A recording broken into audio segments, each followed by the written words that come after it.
Should I do it? Should I go live? I don't know. I'm not sure if I should go live. What do you guys think? Should I or should I not go live?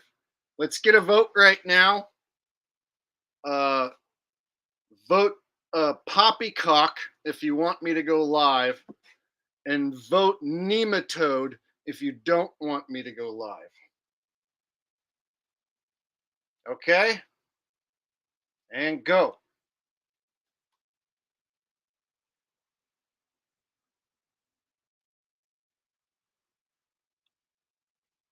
All right.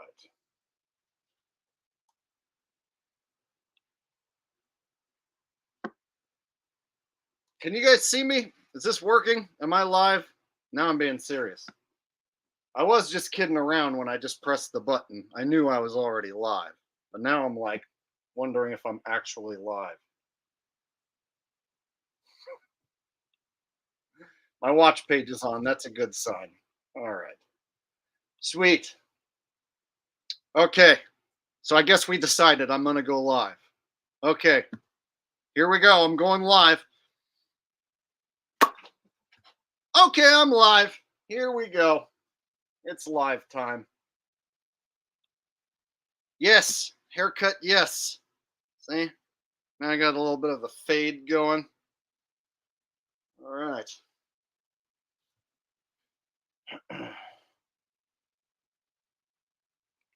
Got Leslie Guy here says, hi, Jake and everyone. Hello, Leslie Guy.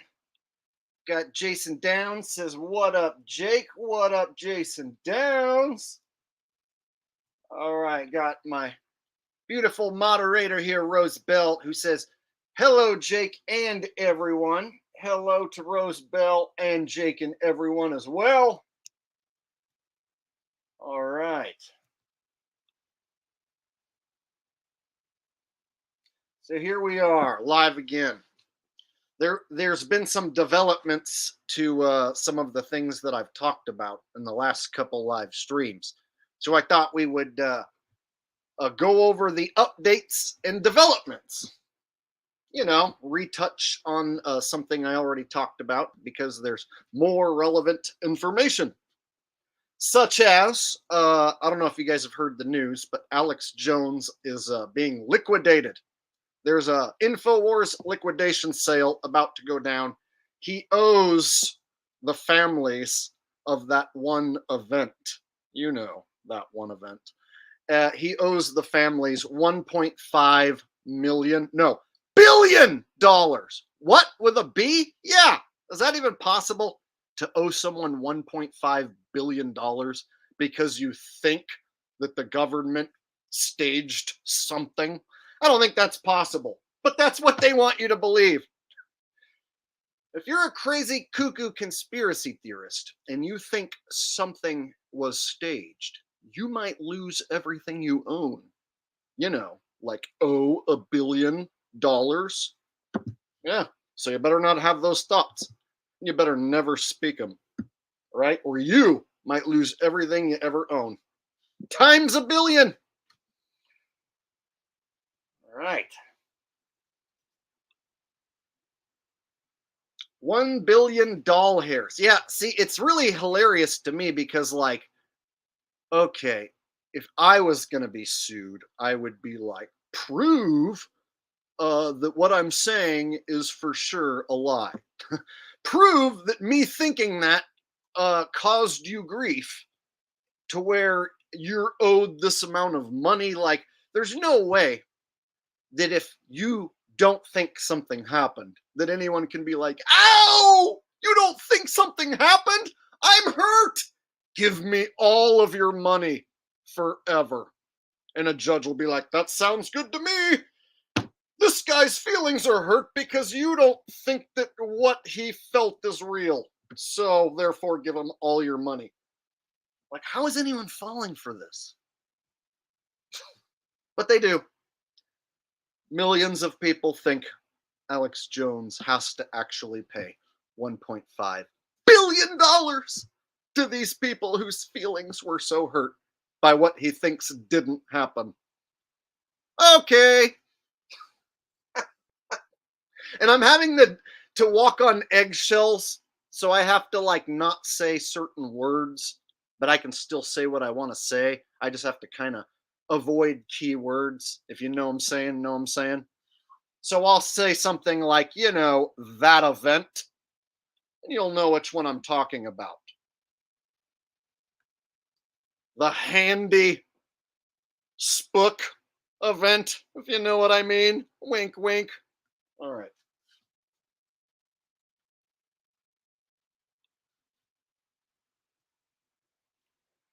All right. So, you guys ready to get the party started? So, I have on tap tonight, hour one. We're going to go over the new Alex Jones developments. And then that might bleed into hour two. Then we might go on to, or no, we are going to go on to the Flat Earth Experiment, the final one. Have you guys heard? There's a final Flat Earth Experiment being run by Shill bags. Yeah, got a Shill bag Flat Earth Experiment that is, of course, going to prove a globe, and it's looking like it might be the end of the controlled Flat Earth rollout. Or will it be? We shall see. So that's going to be in the second hour. And then anytime after that, we'll probably just do some open topic question and answer. So should be a good show tonight.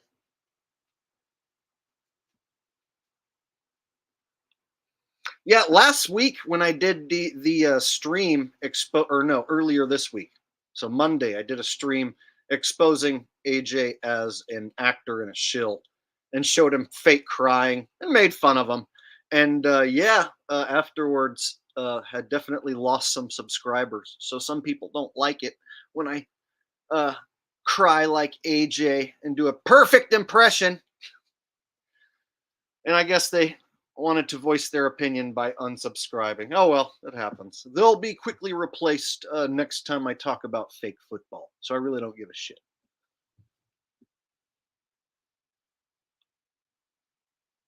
All right. Oh, look, we got our first guy of the night who's about to get fucking bounced. You have a lot of morons followers. Oh, I have a lot of morons followers. That's good to know, buddy. Well, nice knowing you. I don't always spot the troll comments because I'm busy running the show. But when I do, you're out of here. And I'll never think about you ever again.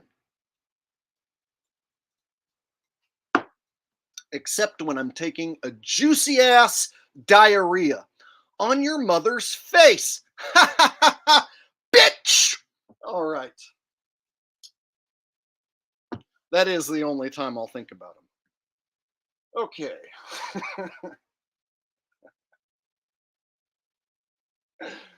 All right. So I guess we're about ready to start the show now, huh? Okay.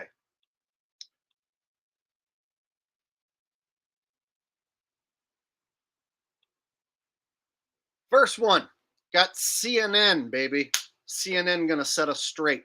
And you guys, I'm gonna use heavy sarcasm because I have a feeling computers and algorithms can't quite figure out my sarcasm because I'm gonna lay it on so extra thick. So, just a warning, tons of sarcasm going your way. CNN would never lie. CNN is totally a trusted source of material.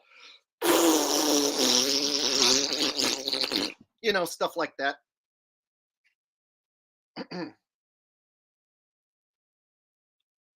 All right, strap in, kiddos. For you tonight, as the InfoWars host and known conspiracy theorist Alex Jones has just moved to liquidate his personal assets to pay the families of the victims of the Sandy Hook massacre. Alex Jones owes those families more than $1.5 billion in damages over his repeated lies and claims that the shooting was a hoax. Joining us now is senior media reporter Oliver Darcy. And Oliver, tell us what's happening here and what this means for Alex Jones. Well, for one, the families are going to hopefully see some money. They haven't seen a dime since these judgments came down, meaning that Alex Jones owes them $1.5 billion for telling this really heinous lie about the Sandy Hook shooting back in 2012. It also means that he's no longer eventually going to own InfoWars, which is this conspiracy empire that he's used for years and years to peddle all sorts of lies and conspiracy theories. Okay, let's stop and unpackage there. First off, I don't believe for a second that he owns InfoWars. And the fact that Alex agrees to liquidate his assets, and that's the word all the media is using, liquidate. It's a liquidation sale. Everything must go. Get your InfoWars at the cheapest prices imaginable. Going out of business sale on Alex Jones. Right. He's going to no longer own InfoWars. Oh, well, then who will own it? Are you telling me maybe some government entity might come along and buy up InfoWars? No, and ruin the good name of InfoWars? What do you guys think? Huh?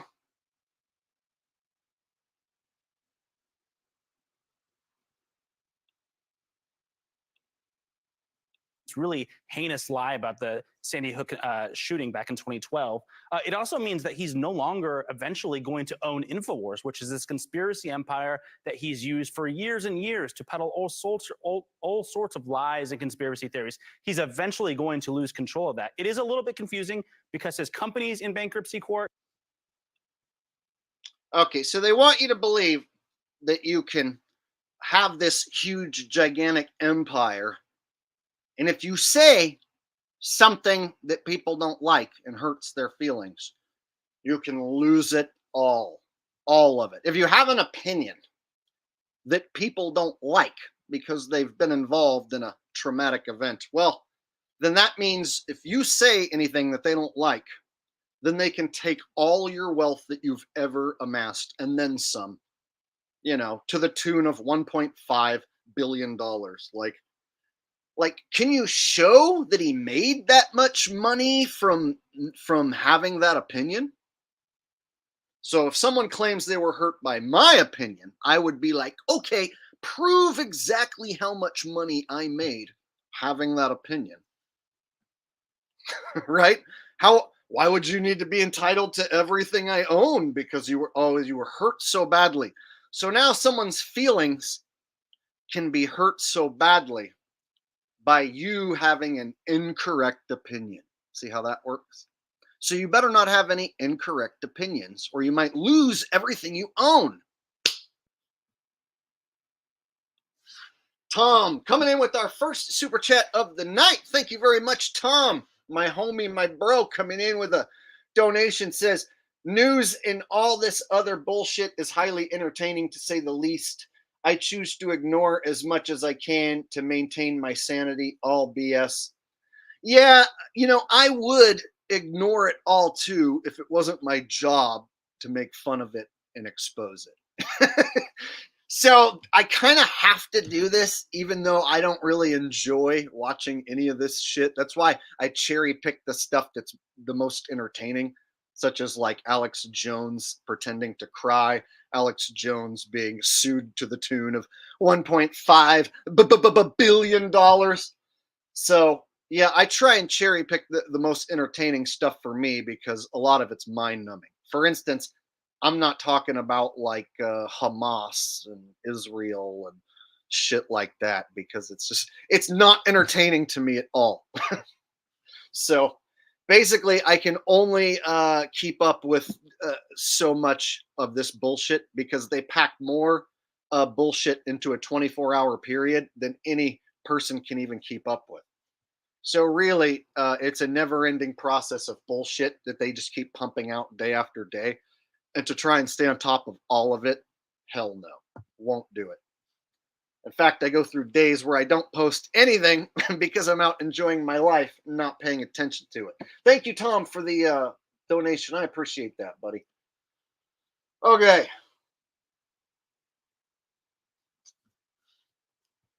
Few comments. J.E. says war is fake. I agree with that for the most part.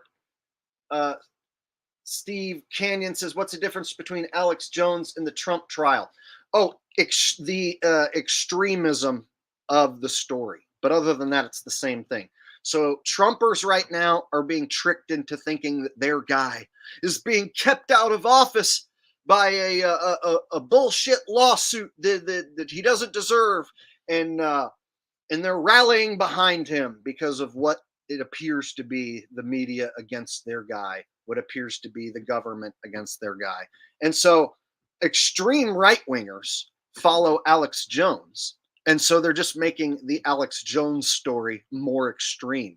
So he's crying and going viral because he's, hysterically, terribly crying.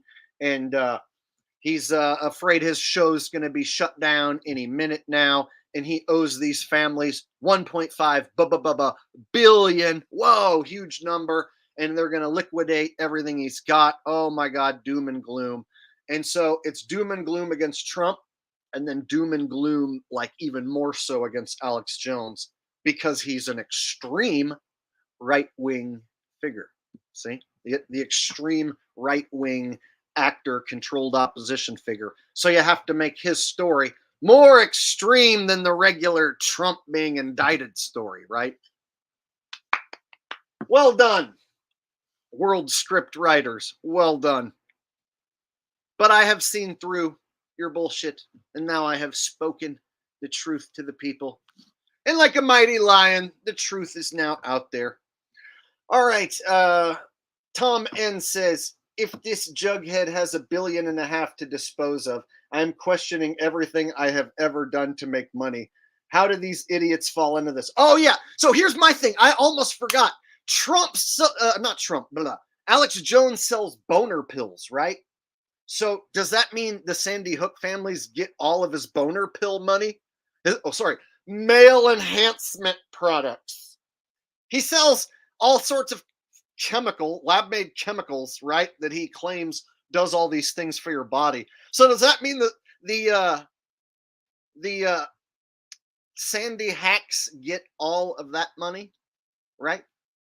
They get all of his pill money too, because they're so hurt. How's that work? I'd sincerely want to know if they're entitled to his boner pill money. Excuse me, male enhancement. Right? What about the people who work at InfoWars, like all of his co-hosts? They're not on the hook at all? They don't owe nothing? Right? What about the liquidation sale? Do they get liquidated? I have so many questions now. So does that mean Alex Jones is going to go back to like just sitting in an office like me by himself with no crew, no camera crew, no fancy setup?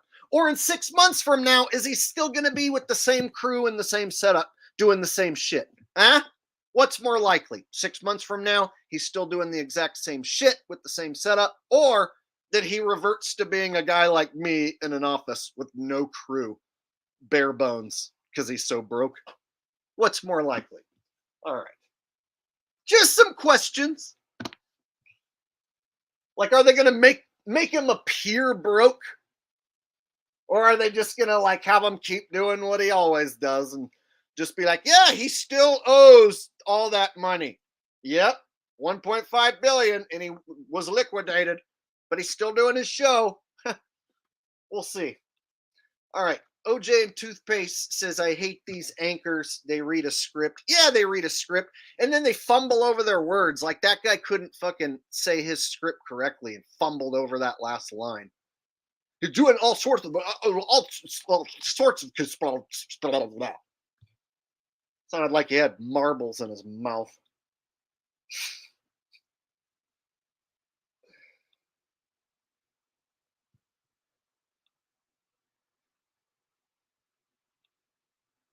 All sorts of lies and conspiracy theories. He's eventually going to lose control of that. It is a little bit confusing because his company's in bankruptcy court and he's personally in bankruptcy court, but because he owns the company, it's part of his personal assets, this does mean he will lose control of the company. Well, and can we just play this? We were all watching this moment of him on InfoWars the other day where he was seeming to cry about this situation that he was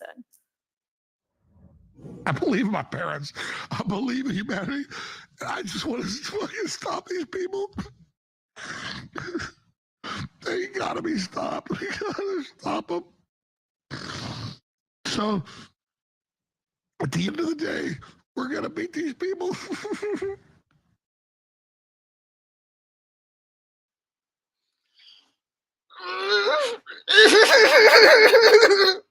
Oh, I'm just worried about all them children. If Trump don't come back soon, we're just doomed. I'm so worried about America right now. I just don't know what to do with myself. Oh, the only thing I could think to do is eat my neighbor's ass. Yeah, I'm gonna cook them up, size them up, roll them up, and eat my neighbor's ass. It's the only thing I can think to do to cure my broken heart is to eat me some of my neighbor's ass. All right. So he just went viral, right?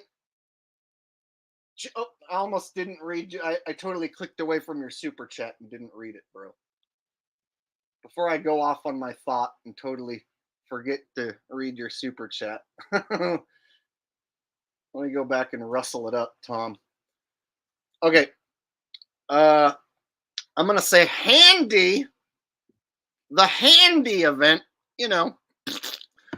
says, as in we bought this bullshit hook, line, and sinker.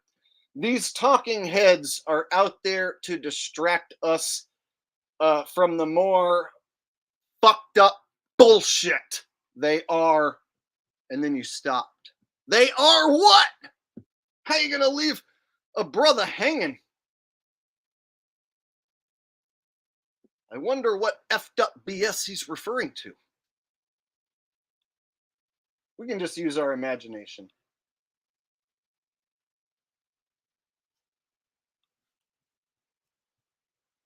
Hunter Thompson says, dude, bet you could pull off pretty good Sling Blade impression and everybody liked them French fried potatoes. Oh, I haven't seen that movie in probably, I don't know, 15 years, 20 years or something, bro. Mm-hmm. It makes pretty good potatoes right there, French fried potatoes. And I don't know any other Sling Blade stuff. Mm-hmm. I wish I remember some Sling Blade shit so I could do a better impression. So I just don't do that well. But thank you for the donation. I appreciate that. I wish I remembered the Sling Blade guy a little more or have recently watched that movie. My impression would have been better. I can't remember what else he says, his other catchphrases. Potato. I would just be repeating what you put on screen. French fried potatoes. I'm gonna do my Sling Blade impression. French fried potatoes. French fried potatoes. All right. Hopefully that was sufficient. Thank you, Hunter Thompson. Tom N says, ran out of characters they are doing to all humans. Gotcha. I figured you ran out of characters. The effed up BS that they're doing to all humans. Indeed. So think about it like he goes viral on just last week when he cries terribly. He does this fake terrible crying episode, goes viral, and then the very next week, oh, now he has to liquidate InfoWars because he owes $1.5 billion and hasn't paid any of it.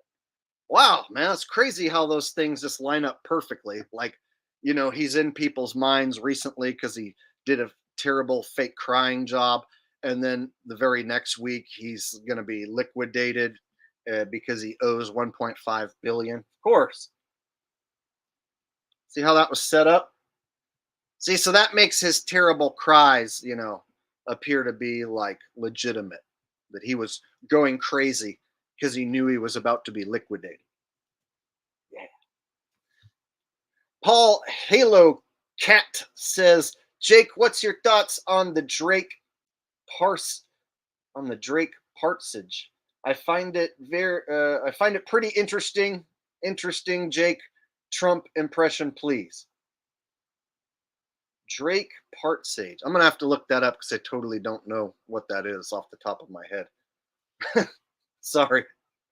But as far as a Trump impression, all right, everybody knows that all of these indictments, all right, let's face it, it's baloney, okay? I have never committed any crimes in my entire life. I am basically an angel sent by God here to make America great again. And that is what is going to happen, all right? I have seen more support rallying behind me in the last week than I have ever seen in all of my years of being involved in politics. And I want to thank everybody who donated your hard earned money to a man who is much richer than you already. I appreciate that.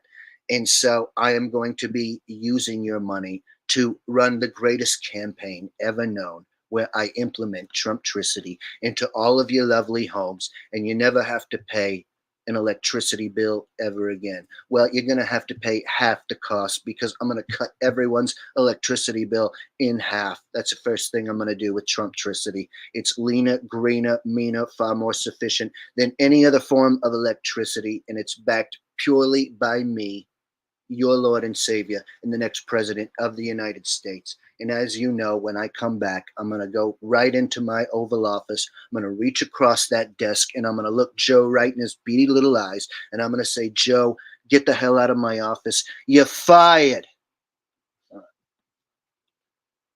All right. Now that we got that out of the way, I guess we can continue. All right, so back on track.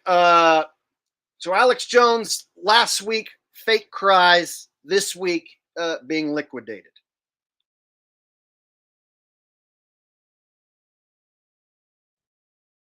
Him talking about the future of this company. I think he sees the writing on the wall there, Caitlin. And he was talking all weekend about how this was likely possible, that he was going to get shut down. And now he is agreeing tonight in court to liquidate his personal assets, which again will mean that he's not going to own this conspiracy empire he's owned since the 1990s and really used to poison the public discourse. Yeah. Yeah, I agree. He has poisoned the discourse because he's a controlled agent. He's an actor on the world stage who pretends to be a super extreme right winger conspiracy theorist. And he does throw you maybe, I don't know, 5-10% little nuggets of truth, but he never gives you the full 100% truth on anything. And so this guy saying that he poisons the mind of people, well, in a way, he's actually right. But so does the company that this guy works for, CNN. So he's just as much participating in the poisoning of people's minds with lies. So I find it ironic that he's saying Alex Jones is poisoning people's mind. Meanwhile, there he is, a CNN reporter.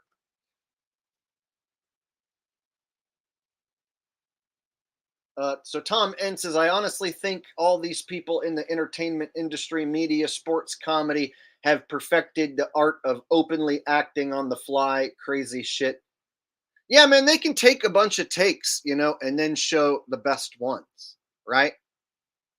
So some of this stuff, isn't done live. They can tape this and do as many takes as they need to get it right. And the general public is so dumbed down that you can show them actors with duper's delight smiling like, oh, I'm so sad, boo hoo hoo, my mommy died, and people are like, oh, it's so sad that guy's mommy died. You can tell how sad he is. Yep, my mommy died, boo hoo hoo. And people are like, yes, clearly he is devastated. I mean, we've reached that level where they don't even have to try,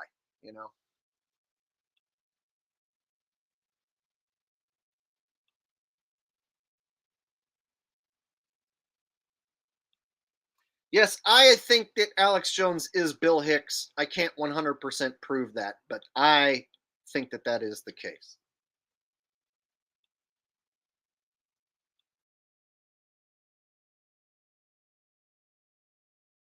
I don't think he inspires much sympathy with those cheers. Oliver Darcy, thank you for joining us. Our media correspondent Hadass Gold is tracking the story for us. Hadass, so does this finally mean that Alex Jones will have to pay for years of lying about what happened at Sandy Hook? Well, Fred, these families who have already suffered so much and suffered even more because of Alex Jones' terrible lies that he was spreading about this massacre that happened to these children, these families have actually not yet seen a single dime. Now, this ruling, this decision to liquidate his assets, this does not mean that tomorrow these families are finally going to see some sort of monetary help in the form of this liquidation of the assets, but it is at least a step in the right direction. Now, as you noted, Alex Jones has been ordered to pay $1.5 billion to these families. This is a combination of rulings that he had been found for defamation, for emotional distress. Now, Alex Jones until now had been fighting against the liquidation of his assets. He tried to do other things in bankruptcy courts to have them reorganize his assets, reorganize his company.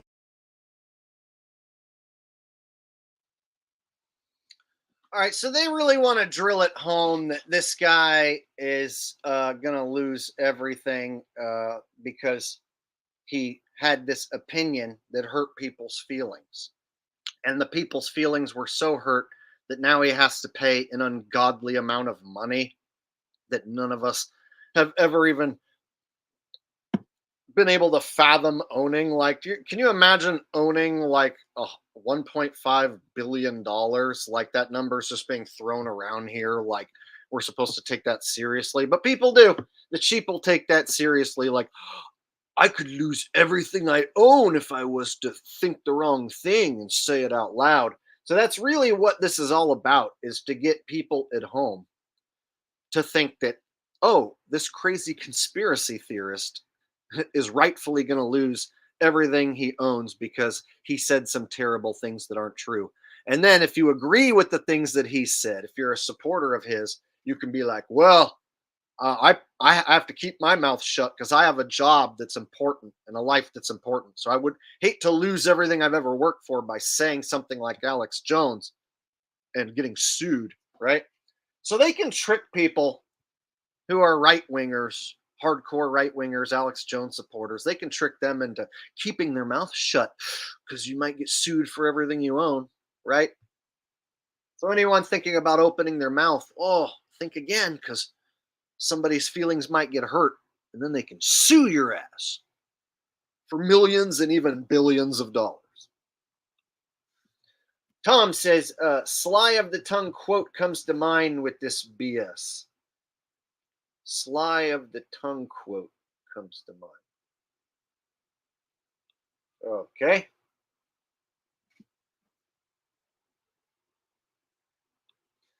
David D. LaFleur says, best channel on YouTube. Hit that thumbs up. Yeah, that's a good idea. Let's go ahead, stop right now, and have everybody smash the thumbs up button. All my homies in the house who are here right now supporting, I want to see how many thumbs up do I have right now? Let me check. I have 129 thumbs up on my end. Let's see 200 thumbs up right now. Smash the thumbs up button. We have over 350 people watching, so it should be easy to go ahead and get 200 thumbs up right now. I'm going to hold the stream hostage until we get it done. 200 thumbs up. Smash it. Get it done right now. It's quick. It's easy. It's squeezy. It's Febreze. Do it. And then we'll continue.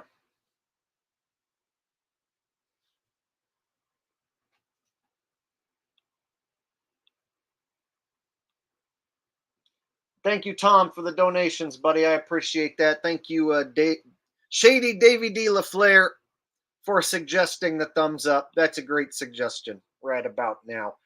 Funk Soul Brother. We're up to 178. We're almost there. Smash that thumbs up button like you just don't care. If you want to see me continue this show like a pro, then smash that thumbs up button. For sure.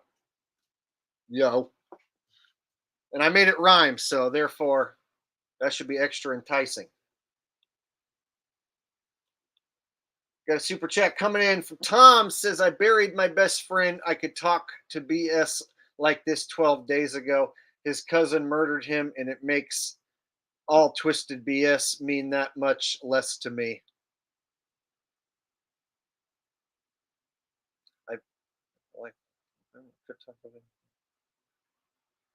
Well, I'm sorry to hear about your friend, bro.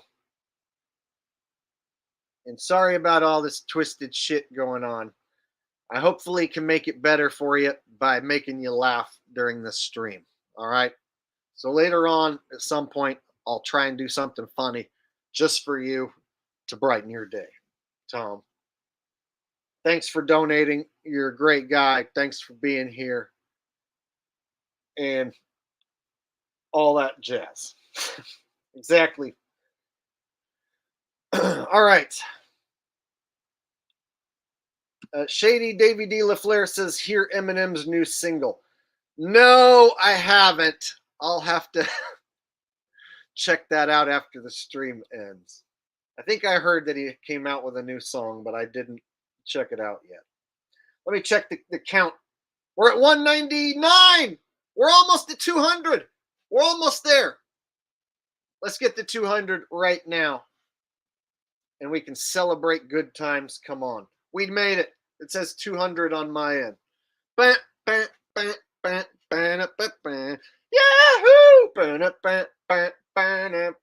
Celebrate good times. Come on.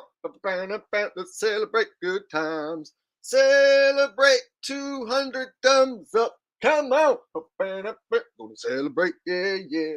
There's a party going on right here. We got 200 thumbs up, y'all, to last throughout the year. So bring the good times and the laughter too, because we're going to celebrate and have a motherfucking titty sucking party with you. Come on now. All right.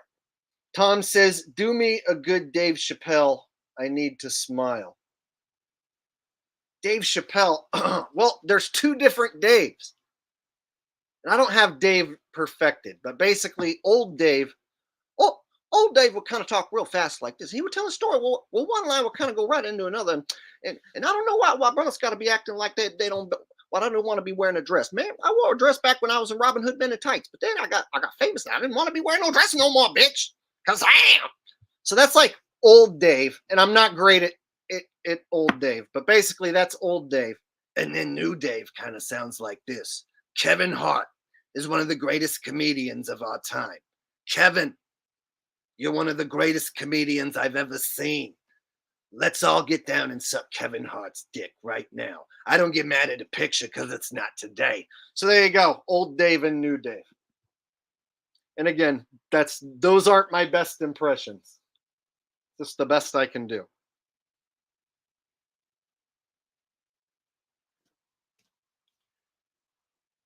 Thank you for the donation. I appreciate that.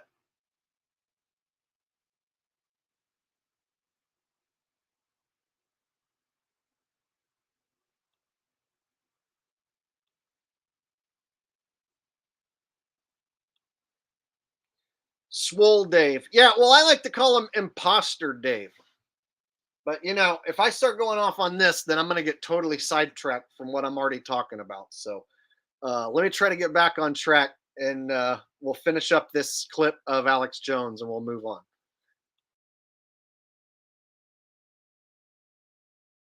But this was a sort of surprise decision that came late yesterday, where he did ask the court to help him start liquidating his personal assets. Now, the families had requested this. Instead of to allow this reorganization, they had requested that the court liquidate his assets, especially as there had been reporting by both the Associated Press and the New York Times that he was continuing to spend lavishly, and also that he was allegedly possibly trying to transfer some of his money to members of his families to keep it out of the hands of the creditors. But it seems that the mounting pressure just got to the point that he recognized.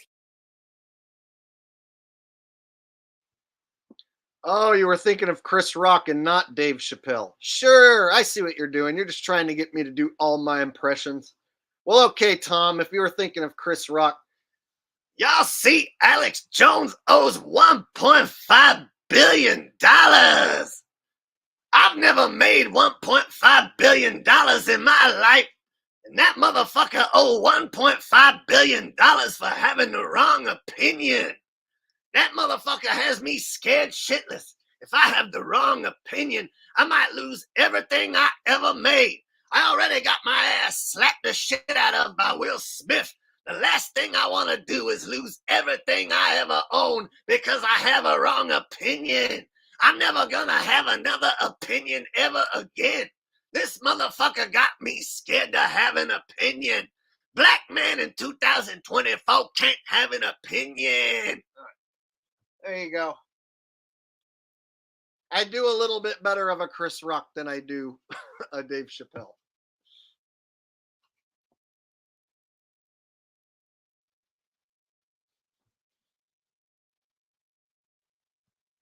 All right.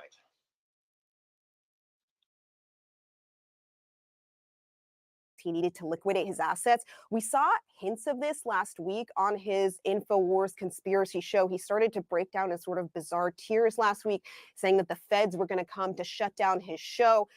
But now we know that what this likely was pointing to was the fact that he was going to need to liquidate his assets. I should note, though, that even if all of his assets are liquidated, even if all of the company's assets are liquidated, it is unlikely to reach that $1.5 billion that these families are owed. All right. Hadass Gold, thanks so much.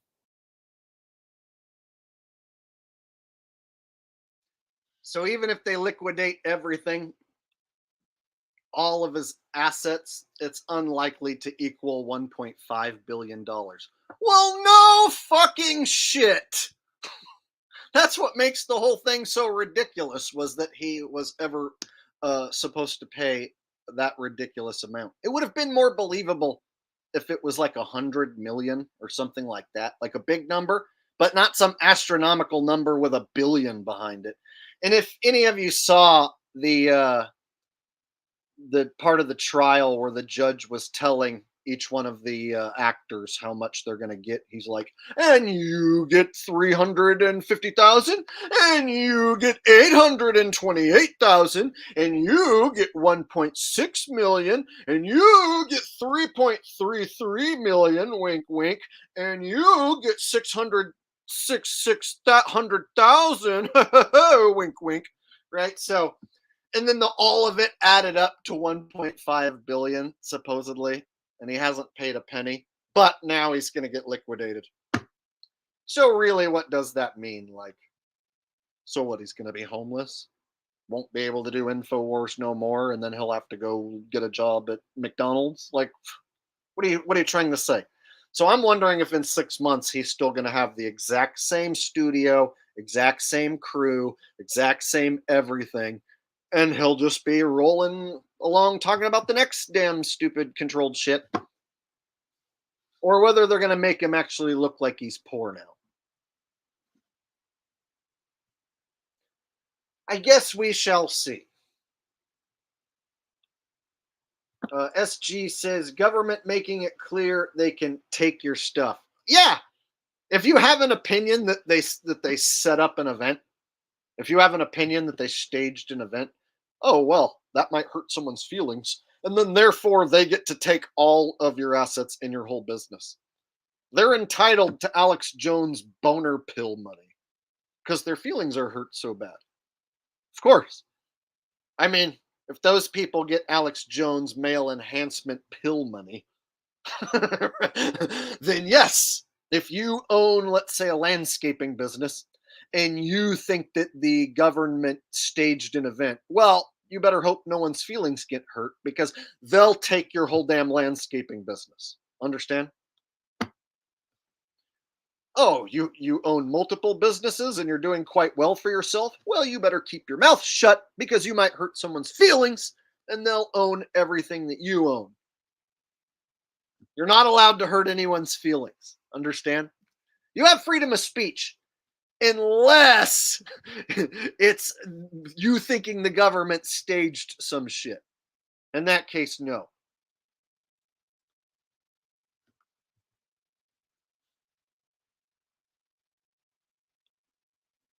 Tom N says hard on pill comp. He is part of HIMS, China-based pharma company. This guy is right in the thick of all the BS. Oh, whenever I see a crony pushing lab-made chemicals and then saying that they do this, that, or the other. Oh shit! Looks like I skipped a super chat on accident from Holden. I'll get your super chat in a minute, Holden. Rose just informed me I missed your super chat. Thank you, Rose. So Tom says the hard-on pill comp. Oh, hard-on. Now I get where you're going. Hard-on. Okay, as in a dick. Pill company. He is part of HIMS. Okay, yeah. So whenever I see these shillbag cronies pushing chemical, lab-made powders and saying that they do X, Y, or Z, male enhancement, they improve this, that, or the other. Yeah, that's always a huge red flag of a shillbag. I've never pushed any sort of like chemical product, and I never, ever will. You can hold me to that. Thank you, Tom. Totally on the same page with you there, bro. And I would never buy any of that shit. You got to be an idiot to order any of Alex Jones' products. And if you did, you should only do it once and then learn your lesson. I would hope that you wouldn't repeat and order again. Okay, so apparently I missed a super chat from Holden. Might take me a second to go back and snag it.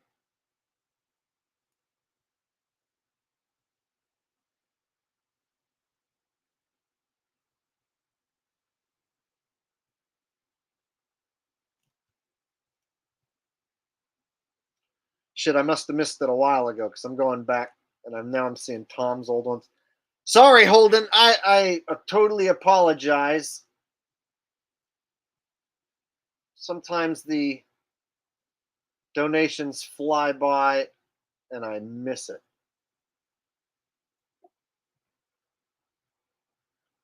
Okay, looks like I'm almost there.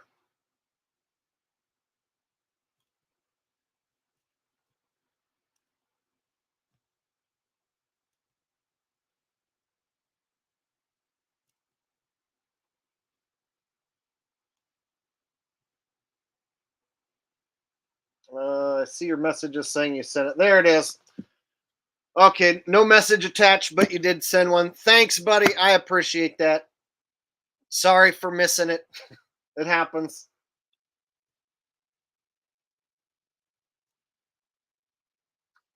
All right.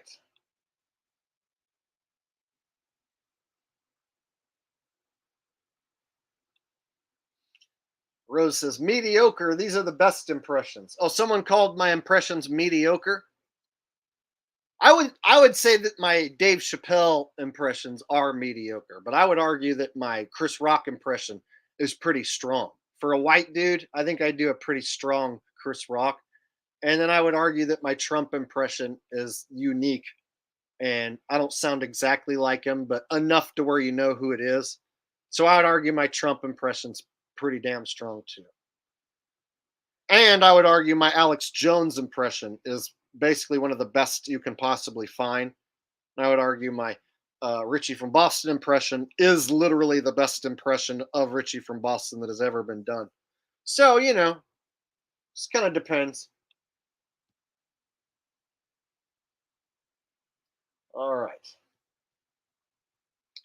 So, let me show a little bit of Alex Jones from last week, just in case anyone missed it.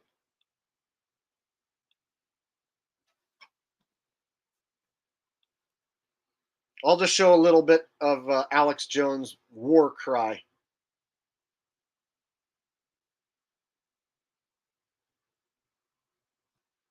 Gotta hear the war cry.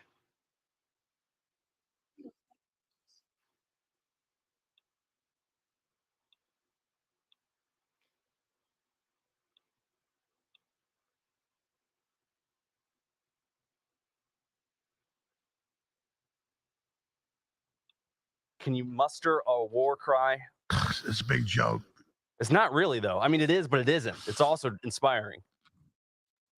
My voice will completely go into this, but it's fine. It's my resistance to them. It's a God's transmission. It's a human under attack.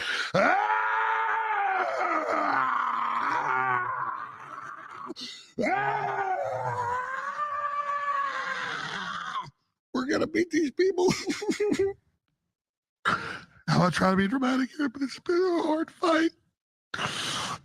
These people hate our children. Well, I mean, it is, but it isn't. It's also inspiring. My voice will completely go into this, but it's fine. It's my resistance to them. It's a God's transmission. It's a human under attack.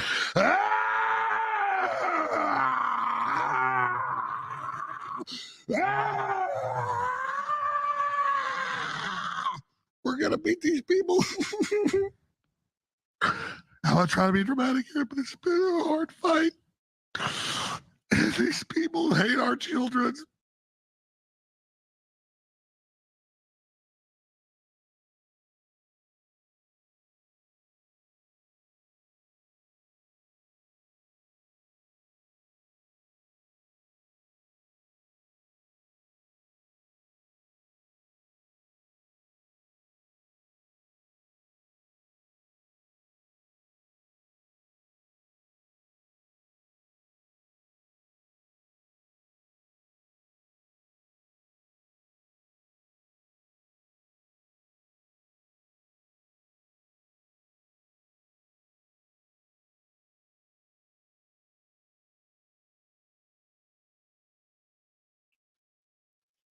Oh, I think I was muted.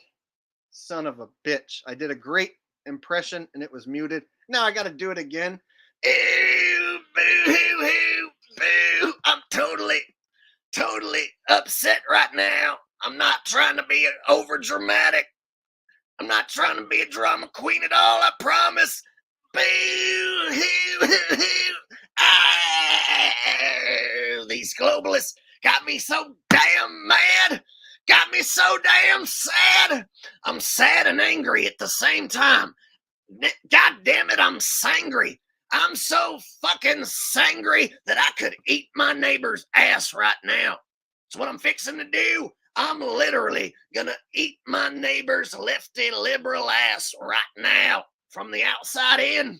I'm gonna start from where the sun don't shine, and I'm gonna nibble on his ass until he's nothing but a little bit of a wee little baby bird feed, and I'm gonna feed it to my babies like a mama bird to his baby bird. I'm gonna feed my neighbor's ass to my daughters. I'm gonna feed him. All right. Whoa. What? That was a way better impression than I did while I was muted. Once I found out that my impression was muted, I had to do an even better one. Whew.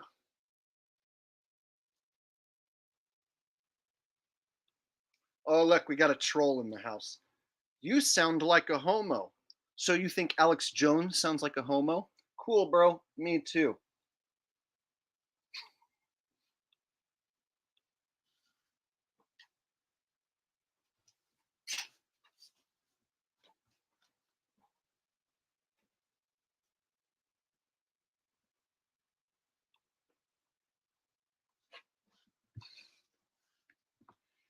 I'm so glad Alex Jones did this new crying and war cry. It's made my impression of him like evolve. It's given me a new layer to this impression. All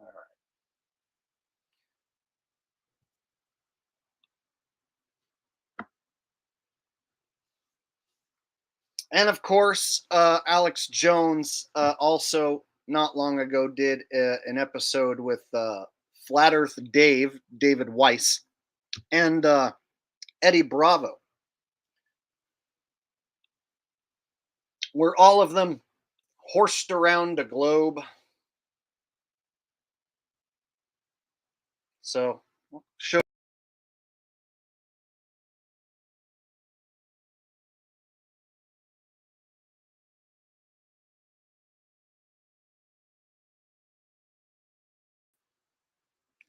My bad, hit the wrong button.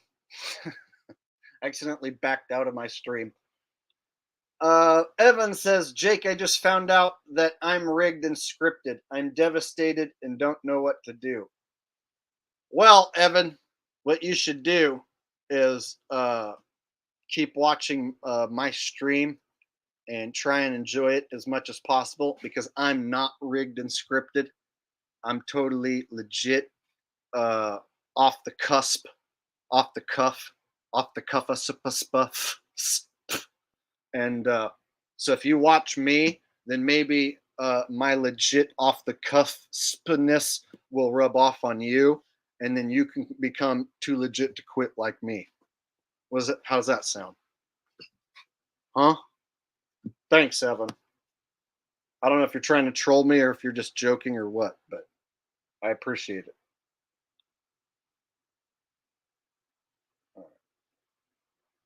it.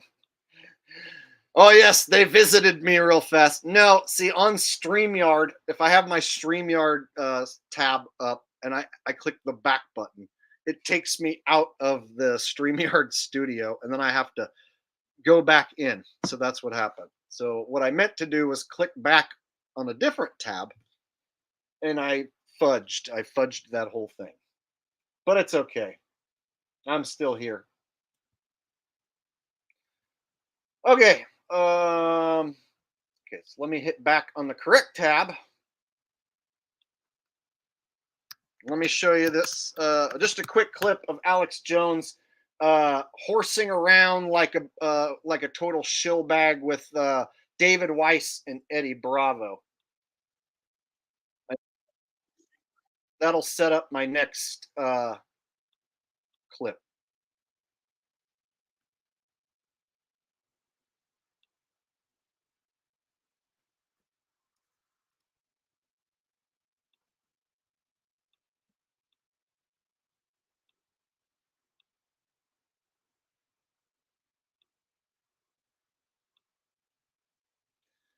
Okay, so this is when David Weiss and Eddie Bravo went on InfoWars to talk to Alex Jones about the flat Earth. Here's a little clip that they did because they're so funny. Oh, my baby, my globe, my sweetie cake. Oh, I love the globe. Oh, those flat others are so bad. Eddie Bravo's not around. Wake the fuck up! Oh, God! Wake the fuck up! Wait, what is this, Alex? Wait, I'm sorry. Oh, my God! Alex! It is round! Oh, my God! How come you didn't tell me? You didn't tell me? What did you get this? I've been lied to. It's round. Oh, my God, I'm so sorry, Alex. I'm so sorry. It's okay. I'm so sorry. The proof's real, see? Oh, God. Look at that. And that's real, too. Now get over here and tell us how it's flat.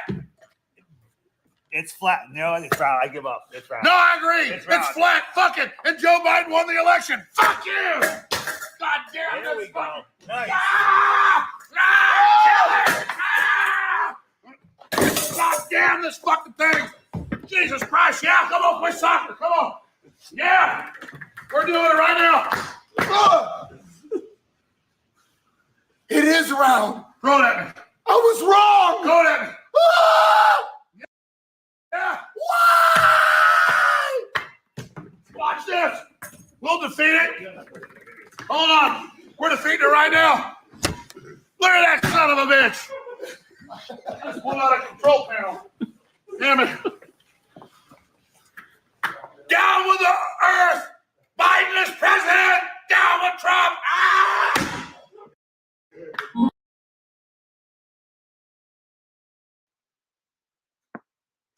Now, who wouldn't take the flat Earth topic seriously after seeing that? If you see that, of course you know that flat Earth topic that they're going to discuss is totally a serious deal, right? I mean, you've been lied to about where you live your whole life. You've been lied to about what this place is. You've been lied to about how much land there is, how big it is, what shape it is. But it's so hilarious. Let's goof off like a bunch of morons to make sure that the topic is taken extra serious. So you see how these three dudes basically can run the topic through the shitter. And Flat Earth Dave back there, the bald one, he's a Flat Earth controlled opposition figure with a tracking app, and he's taking some heat for making this appearance on InfoWars because even the Flat Earth AE Matt cult members who are duped by Dave and Jeranism and Eric Dubay and such, they are now giving Dave shit because even they know that Alex Jones is controlled opposition. So even the Circle Sun Flat Earth cult members are asking Dave Weiss, why did he go on InfoWars? Why did he do that terrible opening skit there with Eddie Bravo and Alex Jones and look like a total shill bag with the globe? And his right-hand man, Jeran, is now having to also answer those questions about his right-hand man, Dave, here going on InfoWars. So there's a trickle-down effect. Everyone who Dave has associated with is now being asked why Dave went on InfoWars. And they have to be like, well, he's not a shill. Don't call him a shill. Alex Jones isn't a shill. They're just two people who do podcasts and are on YouTube. So they just like, we're talking to each other. That's all. Chad Hurry says, land on the moon. Oh, we're getting a request for land on the moon. All right. Just for you, Chad Hurry. Land on the moon, we land on the moon. Land on the moon, we land on the moon. Land on the moon, we land on the moon. Hey, take the rover, you go to the moon. Then you know that we come back soon. We rove to the left, we rove to the right. Beach, you know that we rove all night. We land on the moon, we land on the moon. Land on the moon, we land on the moon. Land on the moon, we land on the moon. And yes, my friend, we will come back soon. We rove up north, we rove down south. We rove to the east, we rove to the west. And beach, you know that we rove the best. We land on the moon, we land on the moon. Land on the moon, we land on the moon. Land on the moon, we land on the moon. Row, row, row. Everybody say row, row, row. Come on, y'all. Row, row, row. Everybody say row, row, row. Let's get down. Row, row, row, row, row, row, row, row, row, row, row, row, row, row, row, row, row, row. On the moon. All right. There you go, just for you. And then I saw Holden with another donation coming in. He says, my second donation of the night. How is your day, Jake? Oh, my day was okay. I slept in and then wasn't sure what to do with myself. It was one of those Saturdays where I didn't have anything planned, didn't know what to do. And I had just come back from a trip to the coast. So I had already went somewhere and did something. So it was like, okay, I should probably do something with the YouTube channel. I should probably do something. And so I threw together this live stream over the last few hours. Just decided, okay, I'll talk about these new updates in the Alex Jones deal and with the Flat Earth experiment. And then just thought I'd just shoot the shit with you guys on a Saturday night. So yeah, this is my day pretty much, was just getting ready for this and then now doing this. So I'd say it's going pretty good.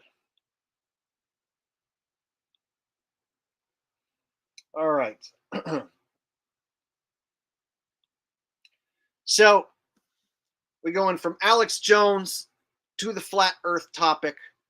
I'm trying to transition everyone there nice and smoothly by Alex Jones and David Weiss acting like a couple of shill bags over a very serious topic. The Earth is not a globe. We have been lied to. It's a serious deal.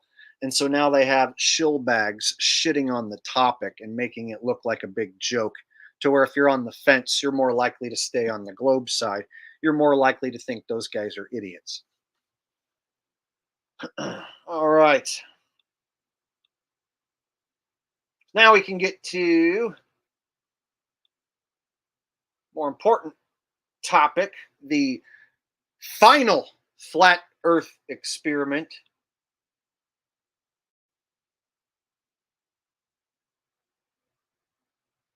Oh, but first, I almost forgot.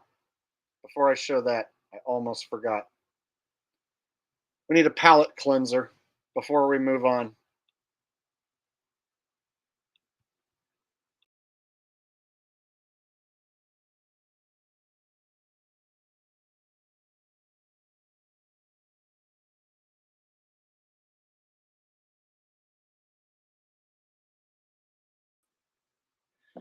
Man, I'm just hitting the wrong button and shit tonight. Okay, let me try and pull this clip up again. Damn it.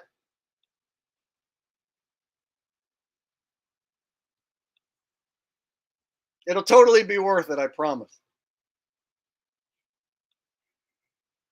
Okay.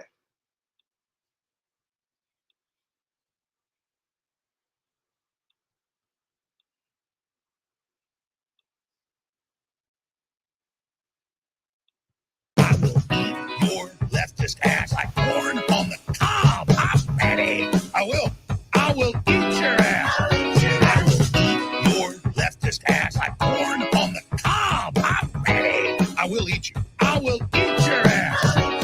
My children aren't going hungry. I'll do it. I'll drink your blood. And I'm starting to think about having to eat my neighbors. You think I like sizing up? I'm gonna haul him up back chain. Chop his ass up, size it up. I'm gonna haul him up back chain. Chop, chop, chop, chop. I will eat your leftist ass like corn on the cob. I'm ready. I will eat your ass. I will eat your leftist ass like corn on the cob. I'm ready. I will eat you. I will eat your ass. I'll barbecue your ass flat. I will cook your ass up so fast. I'll tell them, oh, I killed a cow out back, baby. You think Christ would eat somebody? He would never do that. I will. I'm ready to hang them up, gut them and skin them and chop them up. You know what? I'm ready. I will eat your leftist ass like corn on the cob. I'm ready. I will eat your ass. I will eat your leftist ass like corn on the cob. I'm ready. I will eat you. I will eat your ass. I will eat your leftist ass like corn on the cob. I'm ready. I will eat your ass. I will eat your leftist ass like corn on the cob. I'm ready. I will eat you. I will eat your ass. That's why I want the globalists to know. I will eat your ass first. I swear to God, it's the last thing I do. I'm gonna get my hands around your throat.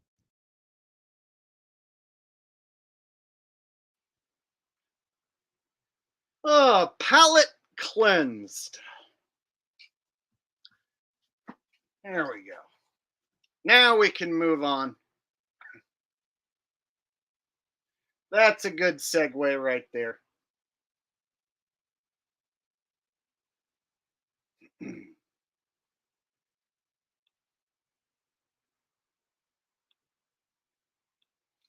So we're going to move on to the final flat Earth experiment, which is going to be run by a bunch of shill bags. So, of course, you can trust the results of something they're calling the final flat Earth experiment, run by a bunch of shill bags. So we got Pastor Will Duffy, who is a shillbag who reminds me a lot of like Zach Hubbard. He just has that duper's delight look on his face while he lies. And then you got Jeran of Jeranism, Jeran Campanella. He is setting the stage to flip-flop back to being a globe-tard. And I'm going to show you in this video that they're planning an experiment where Jeran goes to Antarctica and he sees that the sun goes in a circle in Antarctica over his head. And that to him proves Earth is a globe, definitively. So that's the shilly move that's fixing to happen, apparently, in December, is that Jeran is going to represent Team Flat Earth. And he's going to fly to Antarctica with somebody representing Team Globe. And if they see the sun go around in a 360 in Antarctica, it supposedly debunks the flat Earth model, in his words, and means that the Earth is a globe. So, of course, Jeran's already setting the stage like, hey, I'm ready to admit it. If I go down there and see the sun do a 360 at the South Pole, then that means, or in Antarctica, then that means Earth is a globe, and I have the balls to admit it. So he's already going to set the stage for him becoming a globe-tard. And I've said for years now that Jeran, the guy down in the corner there, is a shillbag controlled opposition flat Earth agent, and he doesn't like doing what he's doing. He seems like he hates it, but he has to do it because it's his job as a shill. And it looks like he's going to be flipping to a globetard. And he's already been having a bunch of globetards on his channel, like Craig Fight the Flat Earth, MC Toon, and a few others. And he always loses every debate he's ever been in. And he was in the hit piece documentary, Beyond the Curve. So, of course, it makes sense. He's going to complete the full flip-flop and go back to the globe. So now they're just setting the stage for this flat Earth final experiment, which is represented by shills. So I'll let them tell you a little bit about the experiment.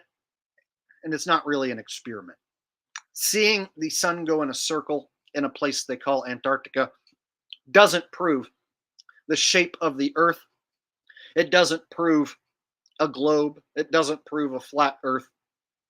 Seeing the sun go in a circle down south doesn't prove the shape of the land you're standing on whatsoever. And so calling it an experiment, it really isn't. Calling it the final experiment is a joke.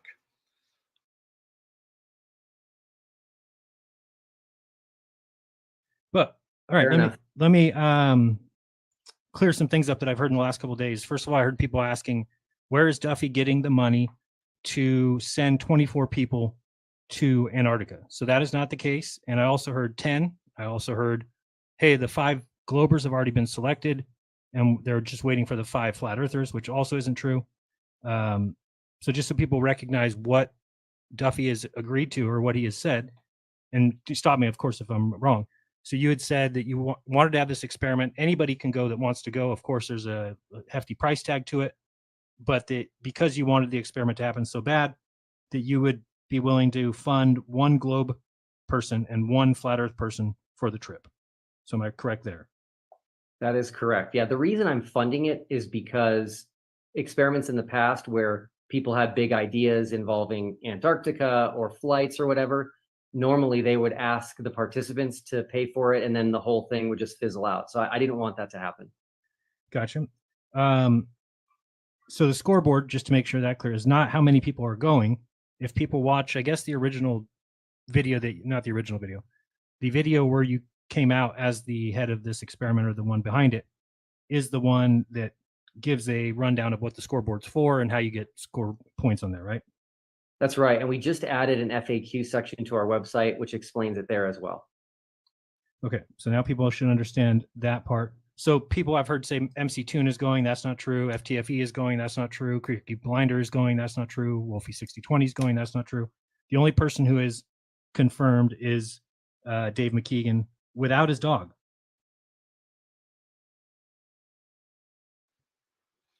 Okay, so we have a 1 globetard confirmed, Dave McKeegan, who I'm not really familiar with off the top of my head.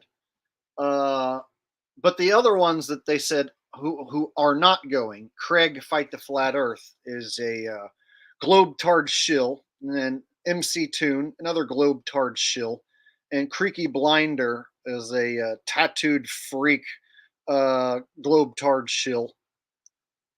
And so all 3 of those guys that he said aren't going have all 3 made videos about me, and I've destroyed all 3 of those dudes with a response video.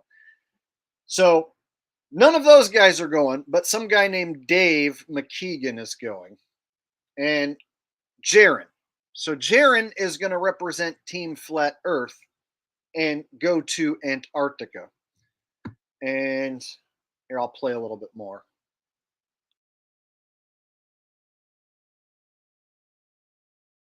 I thought that they were connected to the hip, so I didn't know. Learn something new all the time.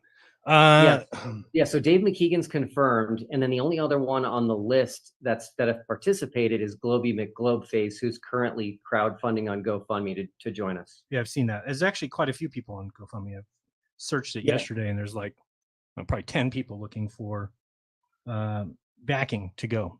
Okay. Excited. Yeah, I think it's good. what else did I hear? I hear people talking about a booze cruise or it's a pleasure cruise and that you won't see the 24-hour sun from it. So make sure before you make comments that you at least do your due diligence and follow the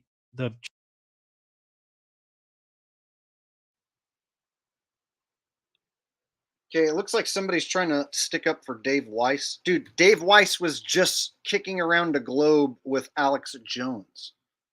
Dave Weiss went on InfoWars. That makes Dave Weiss a shill bag.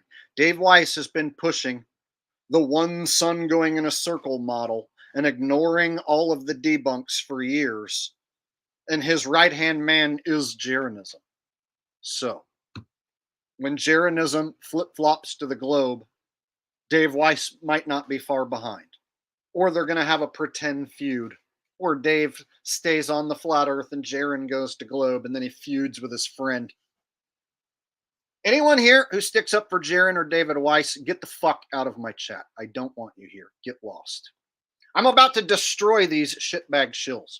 So if you think you're going to fucking stick up for them, I'm going to ban you. So you might as well get lost now.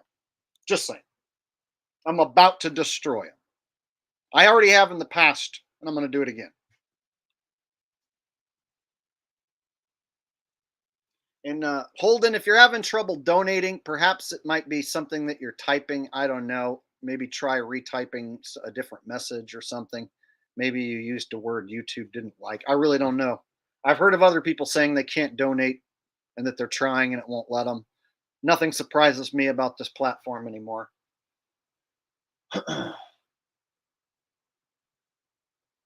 All right. So I have all the timestamps of Jeran setting the stage for his flip-flop back to the globe. He's making it pretty clear that that's what he's going to do. And I'm going to show all the clips and give my opinion. That's not going to look real good for him and any shitbag sock accounts he has here. Well, too bad. If you try and defend him, I'll bounce you. And away we go. channel and look at what's actually being stated. Nobody's going on any cruises. There's no boats. There's no boats involved in the trip at all.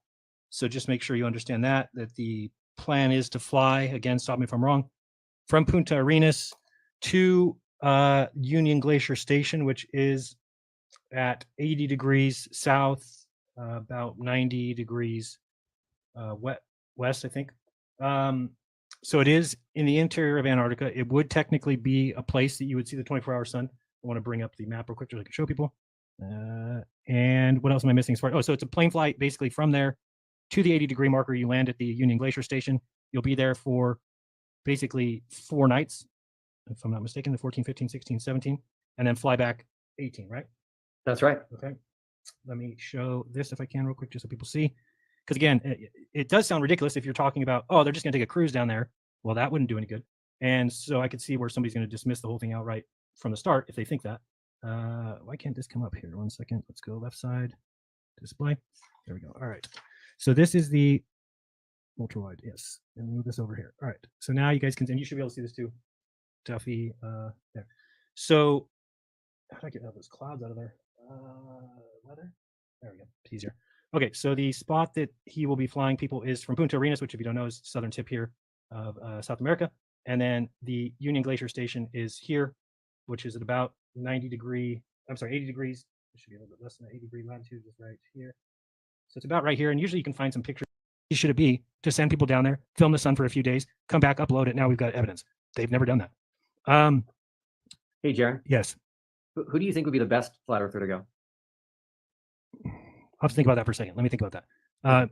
From as far as like a public perception of that person. Yeah. I think Austin, for one.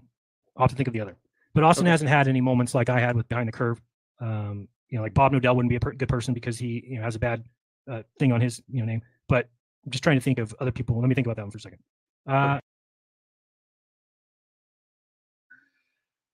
So Pastor asked him, who is the best flat earther to go to Antarctica? And Jeran says he wouldn't be a good choice because he was in Beyond the Curve. Yeah, you're a shill bag, and people think you're a shill bag. People know you're a shill bag. That's why you're not a good choice to go.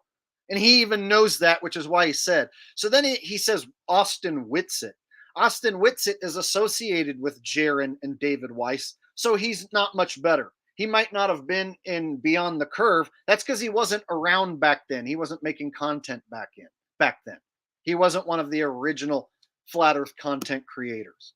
So he's trying to say Austin Whitsitt would be better than him. And then he says Bob Nodell. Well, Bob Nodell's dead, right? So if Bob Nodell's dead, of course he's not going to go. So Jeran's basically saying he is not a good guy to go. But he ends up being the guy that is supposedly going to go.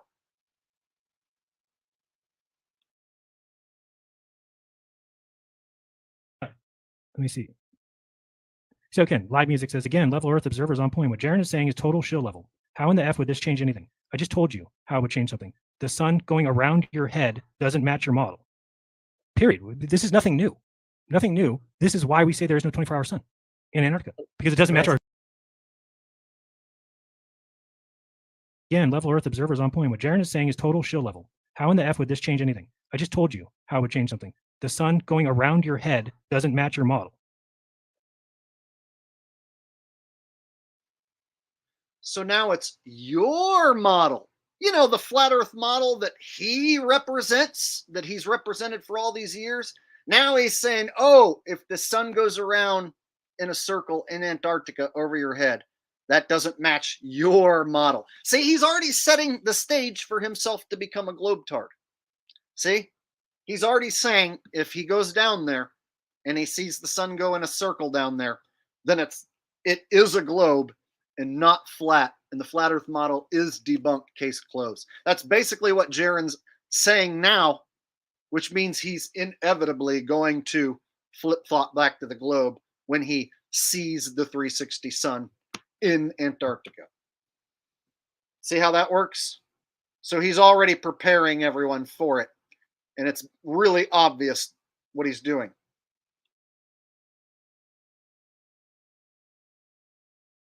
Period. This is nothing new.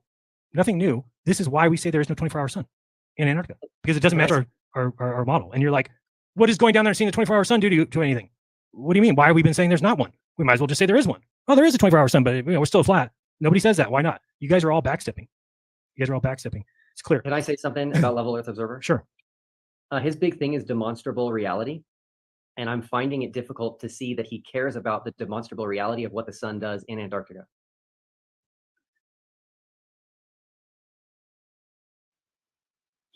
What the sun does in the place they call Antarctica does not mean that what you're standing on is a spinning spheroid in outer space. So seeing the sun go around in a circle at a place they call Antarctica does not mean you automatically are standing on a spheroid. The two things don't correlate. Seeing stuff in the sky does not prove what you're standing upon is curving downward in all directions. Understand? So you can't go, oh, look, I see something up in the sky. So therefore, it's curving downward in all directions. And the oceans are curving around a spheroid flying around in space. And if you were to zoom out from a satellite in outer space, you would see people standing upside down. Zoom in with a satellite from outer space. On Australia, you'd see people standing upside down, of course, right? No. The thing, they don't correlate. So seeing the sun go around in a circle in the place they call Antarctica does not make the thing you're standing on a sphere. And so that's what they're trying to make it sound like, that if they go to Antarctica, whatever they're going to call Antarctica, and they see the sun go in a 360, that it can't possibly be anything other than a globe. So they're making it out like there's two choices, and this experiment 100% will prove it one way or the other, is what they're making it out to be.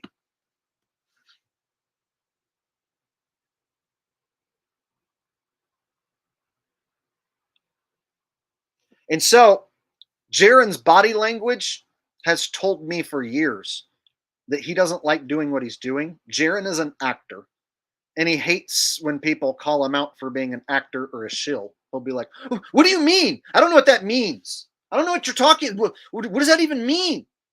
Is what he'll do. So he's an actor and a shill, and he hates having to play this part and pretend to be Flat Earth or Jeran. And so he's ready to make his out because he is a globetard deep down. And so the stage is set for Jeran to be the guy that says, "Hey guys, I went down there. I saw the sun do a 360, and that's impossible on the Flat Earth model. So, I'm going to admit I'm wrong. And all the channels out there that are still pushing Flat Earth, you need to be a man, grow some balls, and admit you're wrong." See? That's what's going to happen. Looks like that's what they're setting up anyway. Looks like Holden figured out how to send the donation. It says, "I hope you will be at Santa Cruz July 4th. Also, Pat McAfee talked about gambling gods. Who does that remind you of? Also, Alex Jones' song was #1. I think I might be in the Reno area around July 4th because I'm seeing my favorite band play, Blue Oyster Cult, in Reno. I think on the 5th.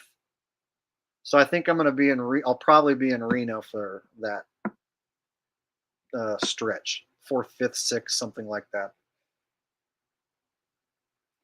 So I just gave away my location on that date.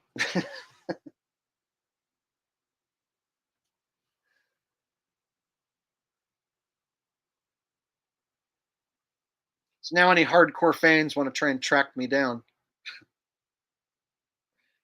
Hopefully no hardcore hitmen want to track me down while I'm trying to enjoy the show. All right. Thank you, Holden, for the donations. I appreciate that, buddy. I'm glad it's working for you.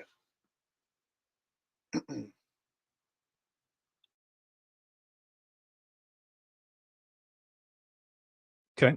I just think it's weird that we've been saying, so basically everyone, if you're on the same page I am, we've all been saying that there is no 24-hour sun in Antarctica. Now, because he's come out with this experiment, now people are saying it doesn't matter if there is, which doesn't make any sense. And why have you been saying that there isn't one? I don't get that. The reason that we say there isn't one is because it's impossible on a globe Earth. And when we go looking for evidence that there happens, we don't find it. So that means that there isn't one that happens in the South. So then I'm able to have balls and say, all right, let's go down there and see if it does. You guys are like, well, even if it does, you're a shill now. That's just a joke to me, man. I don't want to be part of a community that you basically are saying that it doesn't matter what we ever see or what we ever show or what reality ever dictates, that you just have a position that you're willing to sit on no matter what. And to me, that's not, we get into this whole thing about flat Earth and we talk from a position that we're saying we believe in reality, we believe in truth. These guys make up shit, dark matter, dark energy, tell us how fast we're going, say the sun's 800,000 miles wide, and things that don't match reality. So that if somebody comes and says, well, now we have evidence that this does, and you're saying, well, now it doesn't matter to us, then what have you been doing for 9 years? Have you just been lying to everybody? I haven't been. I've been saying. Jeran is so full of shit, provably full of shit. I can prove it so easily, and I'm gonna. And so Jeran talks like this is the only experiment that definitively will prove a globe. And it's like, no, the Earth can not be a globe and the sun not be a big gigantic fireball and not be going around over an AE map either. And so he's always pushed this one sun going in circles over a circle map. And I've debunked that. So one sun going in a circle is impossible. A globe with one sun and one moon is impossible. One sun in any model is impossible. The only thing that actually works, that we observe, is that we all see our own sun. And so Jeran is trying to steer you away from the truth that we all see our own sun by making it out like there's only two choices. There's just flat Earth with one circling sun, and then there's globe with the big fireball sun.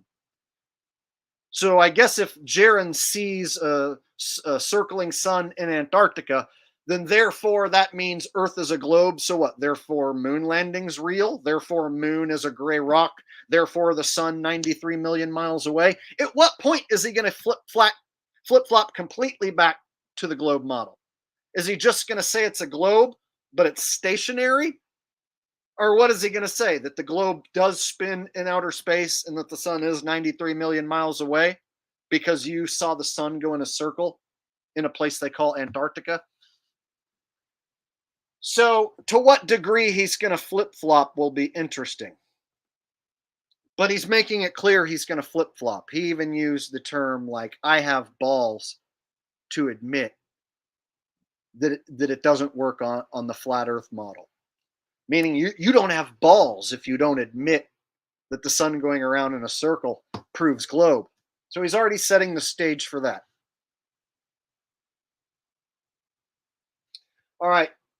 So let me show how Jeran is totally full of shit and he lies to his audience on a weekly basis. Every time he talks about this subject, he'll usually lie in one way or another.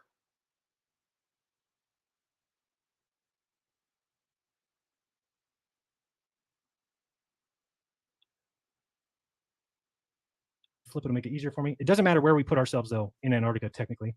Let me flip. Where's you? I'll just grab it and move it. Okay. So, and I think you did a video recently where you were correcting some incorrect Glober opinions. What was that about again? Yeah, the number one thing I was hearing on the globe side was that we should be doing the final experiment in the north as opposed to the south. Okay. And so that just told me they weren't familiar with the flat earth model because the flat earth model has a 24-hour sun in the north. Correct. Okay. That's what it was. I just didn't remember what it was. Okay. So, and I'll put a marker here, which is kind of equivalent of where this would be happening, even though you could put this anywhere on the outskirts of Antarctica.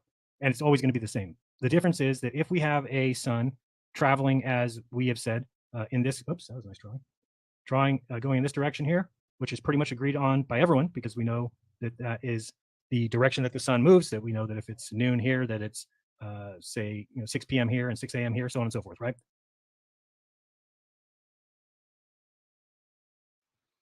Okay, that's false. It is not agreed upon by everyone. I don't agree with that at all. One sun going in a circle is impossible. I've proven it. I'm going to prove it again tonight.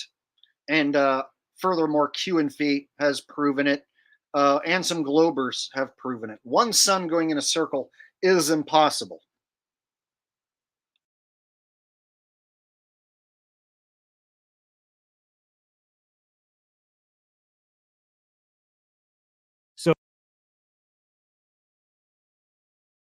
So from the South Pole or from 80 degrees, wherever you would be at this Union Glacier station, no matter if it's over here or if it's over here or if it's over here, it doesn't matter actually where it's at because it's always going to be the same thing. If you're looking north and watching the sun, you should see the sun sweep from the horizon right to left. And then that's it. It should, according to a flat earther, you could say it would rise in this region, set in this region. Now, I'm somebody who fully understands that it appears that from the south, sometimes it appears that the sun does this. Okay. Meaning that it might be that it kind of rises here. If you're in Australia, for example, they say that the sun rises south of east from them and sets south of west. Oh, suddenly he knows that sometimes it appears that the sun is coming from the opposite direction, south of east to south of west, where those white lines are. Yeah, those white lines are going in the opposite direction of your one circling sun. And I've been telling you that for fucking years, you fucking liar. And now you're going to say you know that? Yeah, of course you know that, and you've been fucking lying about it, saying that one sun goes in a circle, and it provably doesn't. And so now he's going to say sometimes it appears that the sun comes from the southeast and sets to the southwest. Yeah, of course, which is in the opposite direction. And you don't need to go to Antarctica to prove this. You can just prove it by having someone in the tip of South America or in Tasmania or Australia point a compass at the sun. For a fraction of the cost, you can prove that the sun ain't going around in a circle. One sun, that is, ain't going around in a circle for everyone the whole year. That's not what's happening. So one sun might go around in a circle for you in a certain location, but it's not going around in a circle for everyone the whole year. And when you plug in the observed data for everyone, the only thing that makes sense is that we'll all see our own sun. Because You're going to have people that are seeing the sun rise from the southeast to the southwest down there at the tip of South America. Meanwhile, way up north, people are going to be seeing different observation angles which don't match any of the models. So when you plug in the observed data from multiple observers, it doesn't match any model. It really doesn't. And that's hard for people to wrap their brains around, but I'll show you. If you go to SunCalc, you can actually see the observed data. And so, for instance, on December 21st, someone down here in Ushuaia at the tip of South America will see the sun rise from down here towards Antarctica, and then it will go over their head at solar noon right here, and then it'll set to the southwest down here towards Antarctica again. So in December 21st in South America, this sunrise and sunset doesn't match the circle pattern at all. And I've shown this to Jeran and all of his flat earth shill cronies over and over again, and so has Q and Fee. And this is what is observed. People there can actually see this with their own two eyes. So this is what is provable. These are the observed sunrise and sunset angles. I've even had people do experiments on my behalf in Tasmania, in Australia, over on the other side of the map. Same deal. The sun is rising out of the southeast, setting to the southwest, which is in the opposite direction of one circling sun. So Jeran's now claiming that he knows that that's going on, but he's been making excuses for years, saying it's reflections off the dome. The sun we see is a projection and not the real sun. Coffee cup caustic. So Jeran's been making excuses for years, but now suddenly, if he sees the sun do a 360 in this final experiment, then he's convinced for sure it's a globe. He won't make any excuses for this. Oh no, this definitively makes it a globe. But he's been making excuses for the sun not going in a circle for years. Now that's explainable, in my opinion. I don't think that that's proof one way or the other. Here's the problem. According to the globe, you will not see the sun. The difference is that if we have a sun traveling, as we have said, in this, oops, that was a nice drawing, going in this direction here, which is pretty much agreed on by everyone, because we know that that is the direction that the sun moves, that we know that if it's noon here, that it's, say, 6 p.m. here and 6 a.m. here, so on and so forth, right? So from the South Pole, or from 80 degrees, wherever you would be at this Union Glacier station, no matter if it's over here, or if it's over here, or if it's over here, it doesn't matter actually where it's at, because it's always going to be the same thing. If you're looking north and watching the sun, you should see the sun sweep from the horizon right to left, and then that's it. It should, according to a flat earther, you could say it would rise in this region, set in this region. Now, I'm somebody who fully understands that it appears that from the south, sometimes it appears that the sun does this, okay? Meaning that it might be that it kind of rises here. If you're in Australia, for example, they say that the sun rises south of east from them and sets south of west. Now that's explainable, in my opinion. I don't think that that's proof one way or the other. Here's the problem. According to the globe. So he says that's explainable, the sun going in the opposite direction in those places I just showed you, such as Australia and Ushuaia, the tip of South America. Yeah, the angles don't match his circular sun path at all. And he says, oh, well, that's explainable. No, it's fucking not explainable unless we all see our own sun. And the only way he's ever tried to explain it is by saying, oh, reflections off the dome, coffee cup caustic. Literally verbatim. Those are some of his excuses. Him and Bob used to go as far as having a piece of glass, and they would shine a flashlight over a piece of glass and say that it was reflections off the dome. And now he's saying, oh, those are perfectly acceptable explanations for why you might see the sun go in an opposite direction in Australia or South America. But if you go to Antarctica and see the sun go in a circle, oh, well, then that totally means it's 100% a globe. No more excuses to be made. No, you can still make the same fucking excuses. But why is he denying that we all see our own sun? That's his job. The shills don't want you to know that we all see our own sun.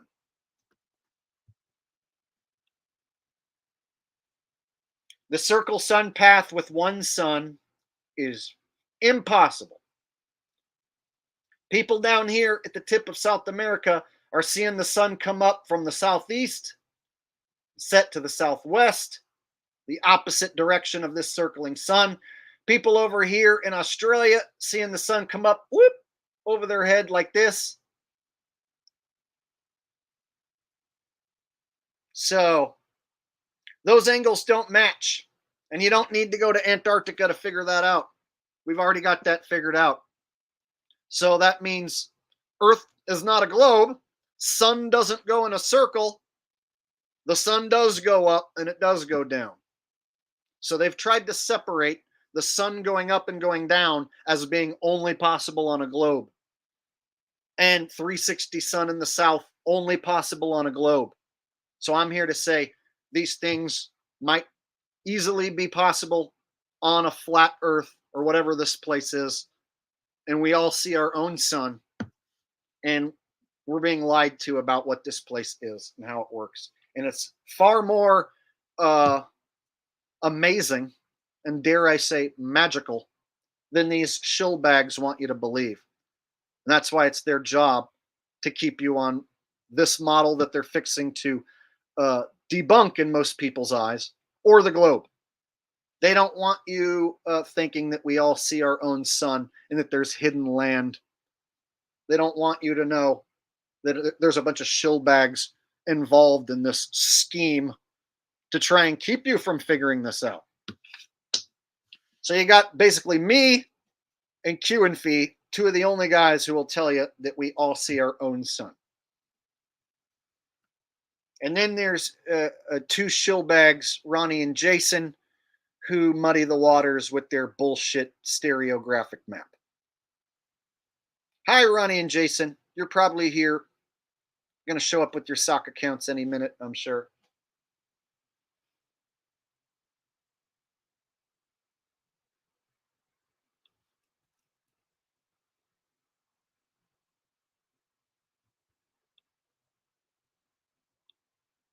You will not see the sun do this. You will see the sun do this. Okay, which means that if you're in Antarctica and you're looking north, that the sun will be in the sky when you get down there, and it will go in front of you, and it will be moving right to left. And then when it gets here, you will have to turn your body to the side and watch it continue going right to left.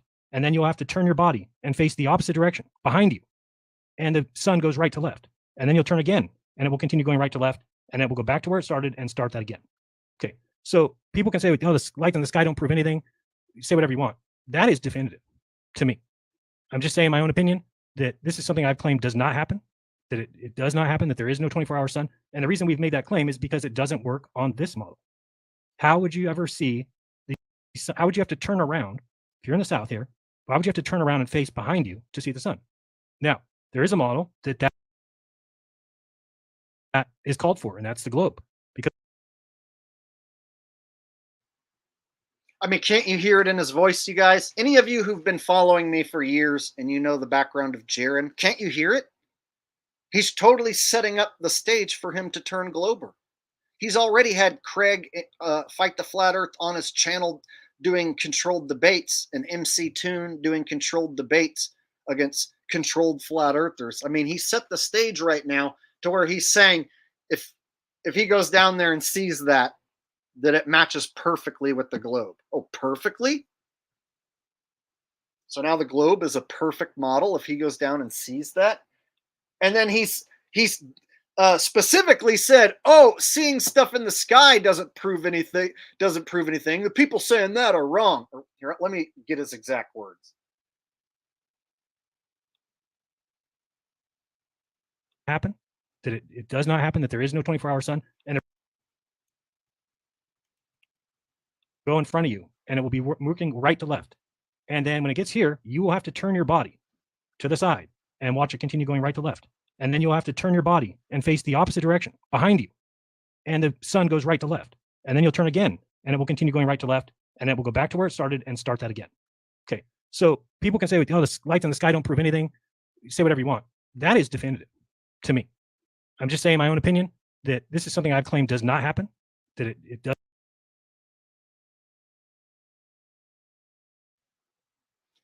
People can say lights in the sky don't prove anything. In this case, they don't prove curvature of the oceans. It doesn't prove a globular spheroid Earth in outer space. No, it doesn't. So I am one of those people, Jeran, who says you going there and seeing the sun go in a circle over your head does not prove a globe. And if you do that, I'm going to absolutely destroy you. I'm going to wipe the floor with you. So go ahead, flip-flop, Jeran, become a globetard. You're going to give me all the ammo that I ever needed to tell everybody how right I was about how you're a shill. So if anyone is on the fence of whether Jeran's a shill, dude's getting ready to flip-flop. He's telling you he's getting ready to flip-flop.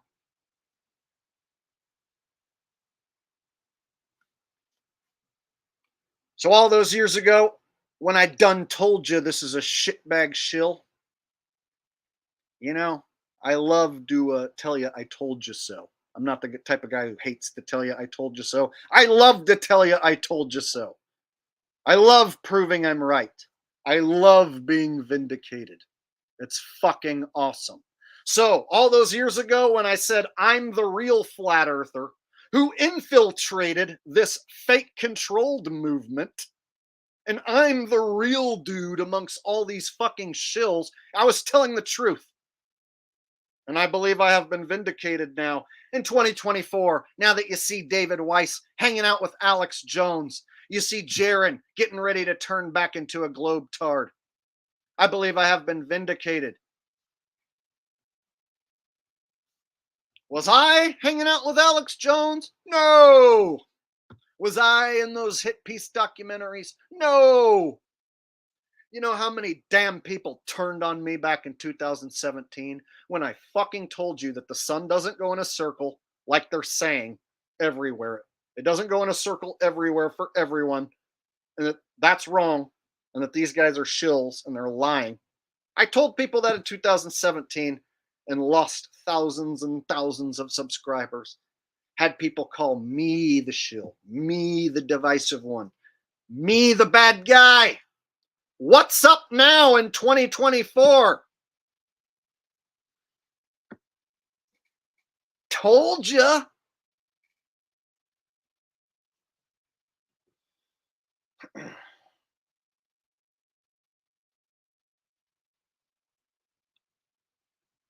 They all loved bomb me. Jeran loved to bomb me. Globebusters, him and Bob Nodell wanted me to be on their show. Eric Dubay was all up in my comment section. Eric Dubay is still a sub to my channel.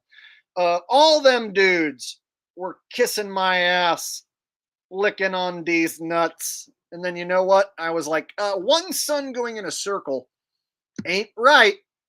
And anyone who keeps pushing that is pushing disinformation. And they were like, Shill, you're kicked out of our club. Get out of our club. You're excommunicated from the flat earth. Right? And then they all attacked me. D Marble's stupid black ass attacked me. Yeah, what happened? Who's still standing now telling the truth? Who's still standing here telling the truth? Me. Not going anywhere. Gonna bust your balls till the bitter end, you sons of bitches.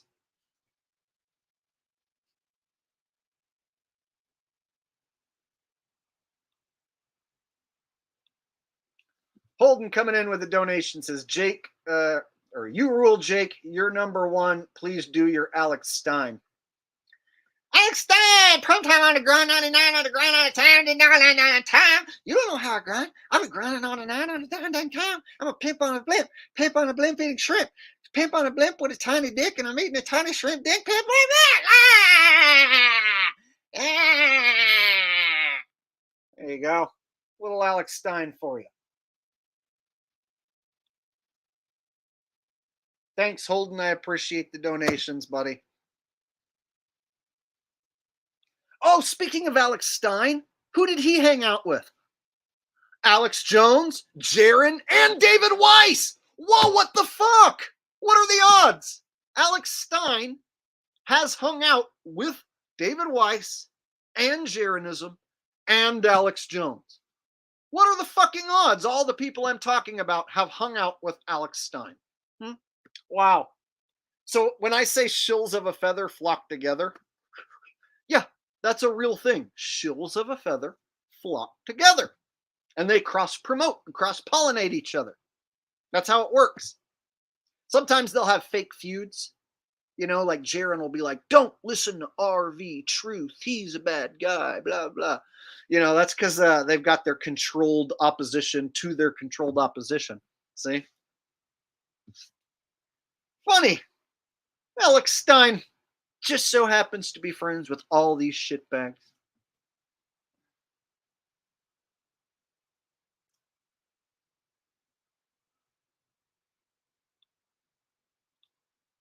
Elmo from Boston. Are you trying to mix Elmo and Richie from Boston? How the hell am I going to pull that off? I either have to do Elmo's voice but say things that Richie would say, or I have to do Richie's voice and talk about being a puppet on Sesame Street. It would probably be funniest if I do Elmo and then say Richie from Boston things, because trying to do a half Elmo, half Richie is, I don't know, it's kind of difficult. I don't even know how to go there. So let me see what I can cook up. Elmo was sitting in his Overlander, vaping away, and Elmo was staring at the sky at the chemtrails, and Elmo saw a swarm of Chinese drones, and Elmo got scared and rolled up the windows and got the hell out of there because Elmo doesn't want the Chinese drones to fly up my ass and give me nano AIDS. Elmo wants you to buy gold, and Elmo will give you 15% off if you use my promo code. But at any rate, Elmo will digress. Elmo will digress at any given rate at any given time. Elmo does not know at which rate Elmo will digress. Please like, share, and subscribe, or don't. I'm out. There you go. There you go. See, Elmo's saying Richie from Boston stuff. That's like the only way I could make that work.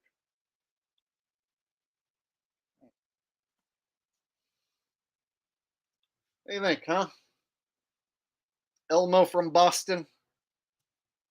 All right.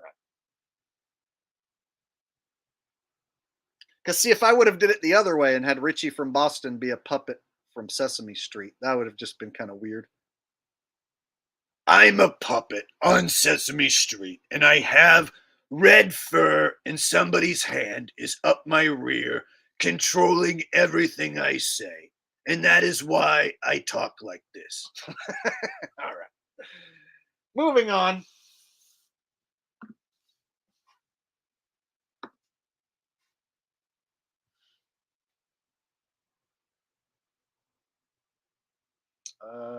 Let's see.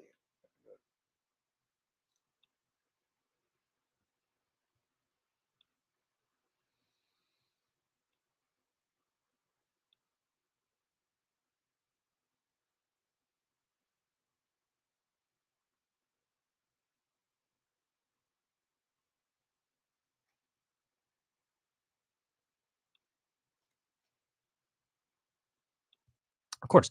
No, Nathan Oakley, no, for sure. Again, I understand people are never going to accept whoever's picked for it. It could be, you know, people have said to me, couldn't this be a setup? Couldn't it be another hit piece movie or something? Okay, I don't know what you mean by that. Of course, anything could be a setup.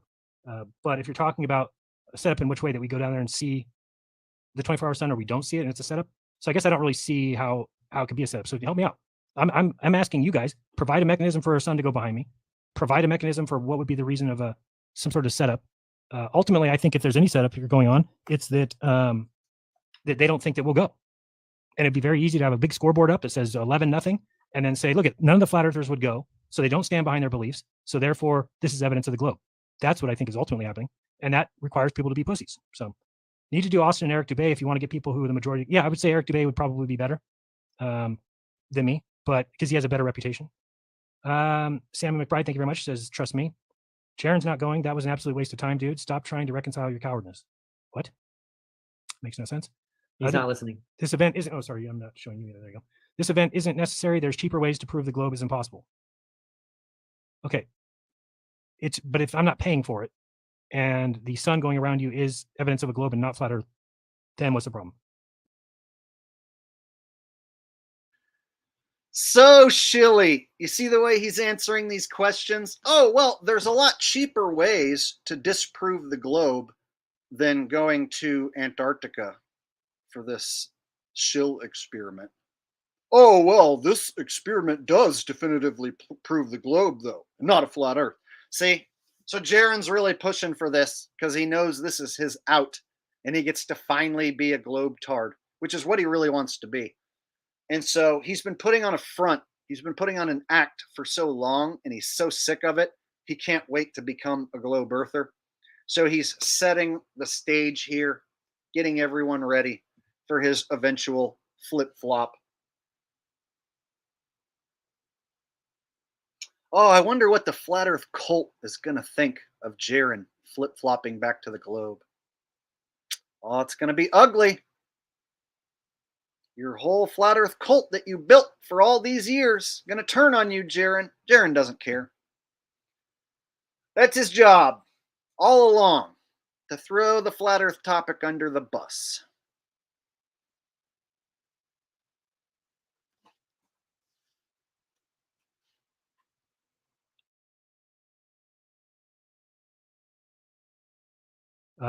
Those of you that think Duffy can afford to fund this are crazy. Those of you that think Duffy can afford to fund this are crazy. Well, I mean, he would have to pay for it, so that's not really any issue, right? It would look really good for you guys if I didn't pay for it, and it didn't happen. Look pretty great. Anyone who goes will pay taxes on the cost, if not paying their own way, guaranteed. That's not true. Well, he's already stated on this that it would be zero out-of-pocket costs, completely, totally. I will not pay a penny. If at any point, then I can back out and say, nope, you were said on my show, not a penny. So they're making it clear it's very expensive and Jeran's not going to pay a penny. So it's all being funded. And Jeran's like, oh, well, since it's all funded, then I should totally go. I don't think I'm the best person. I think it should be Dubay or Whitsitt. But since they're not stepping up, I guess it'll just have to be me. So he's trying to make it out like he doesn't really want to go, that there's other people who would be better. But ultimately, it's Jeran. Jeran's going to be the flat earth representative. And he's already letting you know, if he sees a sun do a 360, that means it's a globe. Does that also mean the sun is a gigantic fireball 93 million miles away? Does that also mean if you see the sun go in a 360 that the moon is a gray rock 238,000 miles away that humans walked upon? Like, how far globe-tard is he going to go?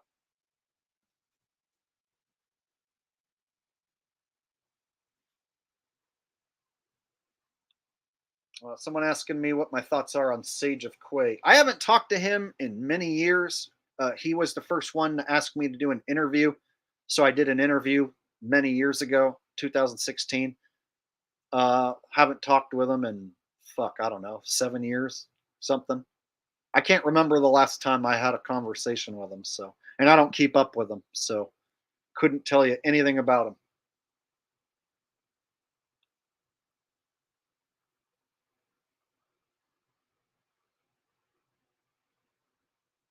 He might have been part of the Shill crew because he came at me when I was first getting started, wanting to do an interview. And he had already interviewed Mark Sargent and Dubay and Jeran. So I don't know. Either he was really into flat earth and he was a real guy, or maybe he was part of the Shill crew. I don't know. Couldn't tell you.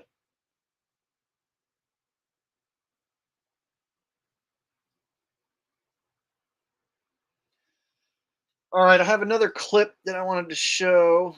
Let me play a little bit more of this one. I don't have a penny to pay.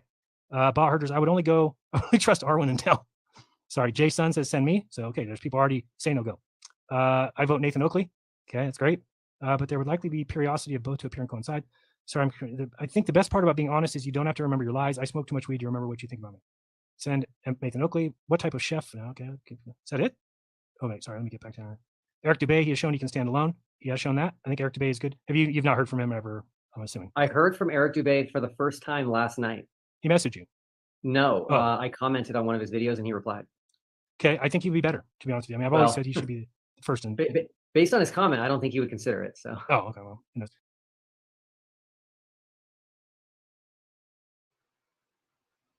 Gotta love that Duper's Delight smile on the Pastor Will Duffy on screen. Iron Man 34 asks, what should it look like if in Antarctica if the Earth is flat? Well, here's the thing. I've never been, so I'm not going to say what it should look like because they've lied about Antarctica. I don't think it's just an ice chunk at the bottom of a globe. And I don't think it's a 360 ice wall surrounding us. So I couldn't tell you what the sun does for sure down there because I haven't ever been. But I have come to the conclusion that the sun is doing something that doesn't match any model, not the globe, not the circle model, that one sun on any model is impossible.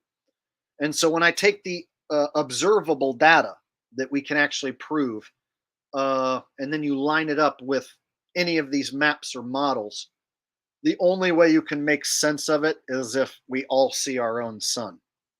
Because if not, then what you end up with are a bunch of erratic, irregular angles going back to not one sun. You'll have a bunch of angles going back to many suns. And so when you take the observable data, the angles which we all see the sun don't triangulate back to one sun. So that's how I came to the conclusion that we all see our own sun. And so therefore, if you go to Antarctica and see the sun go in a 360, that doesn't mean that the Earth is a globe or flat or concave.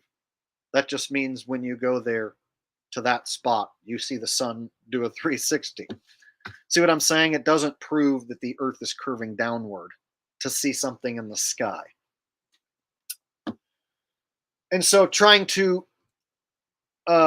insert the assumption in people's heads that seeing the sun do a certain thing disproves flat Earth completely and proves a globe completely is absolute nonsense.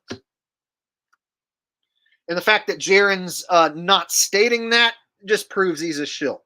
The fact he's going along with this, going to go to Antarctica supposedly, just proves he's a monumental shill, and he looks like he's fixing to throw the flat Earth topic under the bus.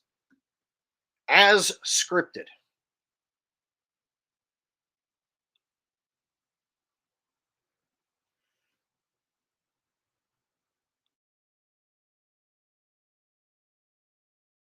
Oh, Gleam says, can you test your like buttons, please? I think there was a YouTube glitch. No, people probably just don't like the video, to be honest with you. Send McToon to Mars. I'll second that. It's a good idea. Do you have money to do that? This final experiment is not even needed because they cannot demonstrate in reality, in real time that, and this exists simultaneously, period. We can demonstrate it's impossible, but Globers cannot. I don't think I understood that. If it is closer to the firmament and therefore a lower sky, and if there is an artificial sun or projection, it is possible they could fake it. No, what you're talking about is the real sun has to exist, right? So the real sun is going to be seen in the sky, and then you're talking about somehow them switching out the real sun for a projection or fake sun in real time with us observing it. To me, it seems impossible. Dubé would never go. I would agree. This trip needs to wait until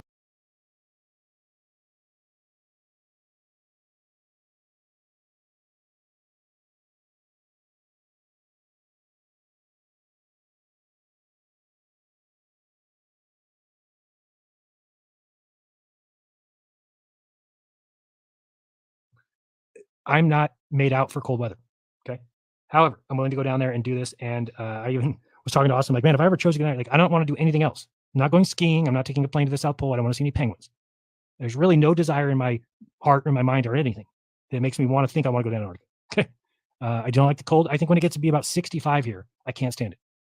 So I will buy extremely heavy clothing. I will buy tons of thermals and beanies and goggles and everything else they say you have to have, and a piss bottle. You're required to bring a piss bottle. I guess I'll do that too. But anyway, it's not a vacation in any way. I think it's completely absurd, the money. But I do think selfishly that I look at it and I say, you know what? This would tell me a lot. And if it's on somebody else's dime, then if it's free, it's for me, and I'll take 3. Till next time, guys. Don't get all crazy. Don't lose your minds. I saw people yesterday saying, "Oh, the CIA, Dave Weiss went on the CIA channel and went over to." If you, I know you guys can't be on the inner circle, but if you are, you start to see that all that stuff is just nonsense. Okay. Now, what goes on with Alex Jones? Does he really have CIA? I don't know. He doesn't meet with the CIA, but I'm sure there's things he can and can't talk about.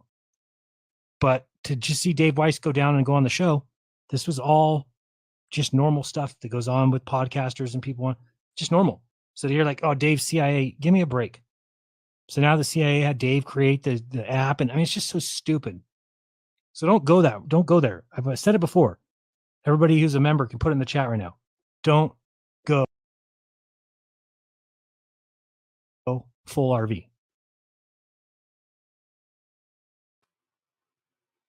Oh, listen to Jeran doing some damage control. Oh, don't be stupid and talk about Dave Weiss being CIA by going on Alex Jones. Don't be stupid.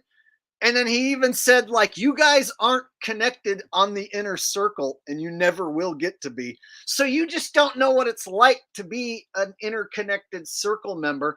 And so guys like David Weiss and Alex Jones can hang out and be buddies. And that's totally normal. He said it's totally normal for guys like David Weiss and Alex Jones to be buddies. And that doesn't mean he's part of the CIA. It doesn't mean his app is a CIA tracking app. Oh, okay. Cool, bro. Cool. One more time. I love when shills perform blatant damage control. Please tell me one more time.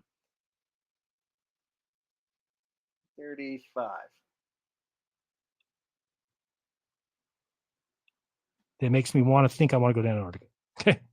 I don't like the cold. I think when it gets to be about 65 here, I can't stand it. So I will buy extremely heavy clothing. I will buy tons of thermals and beanies and goggles and everything else they say you have to have. And a piss bottle. You're required to bring a piss bottle. I guess I'll do that too. But anyway, it's not a vacation in any way. I think it's completely absurd, the money. But I do think selfishly that I look at it and I say, you know what? This would tell me a lot.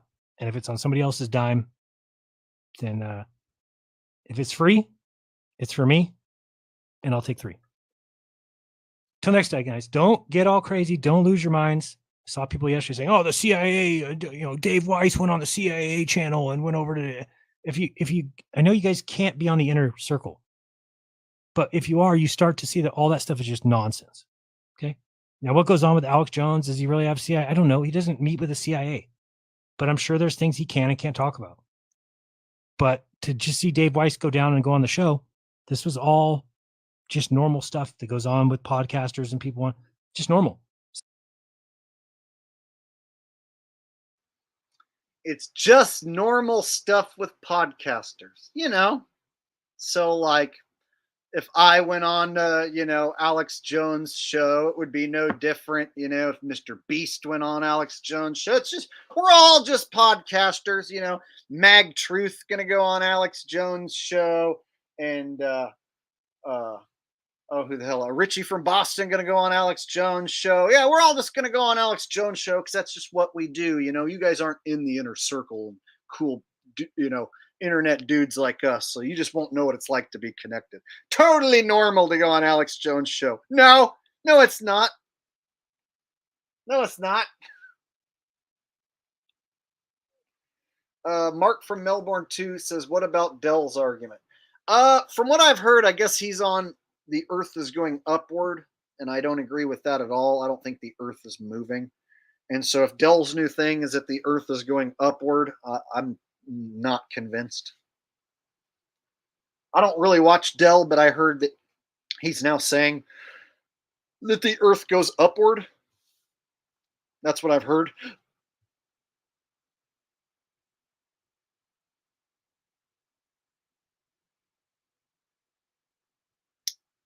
Isn't that funny? We have Jeran saying that David Weiss going on Alex Jones' show is just a totally normal thing that podcasters do.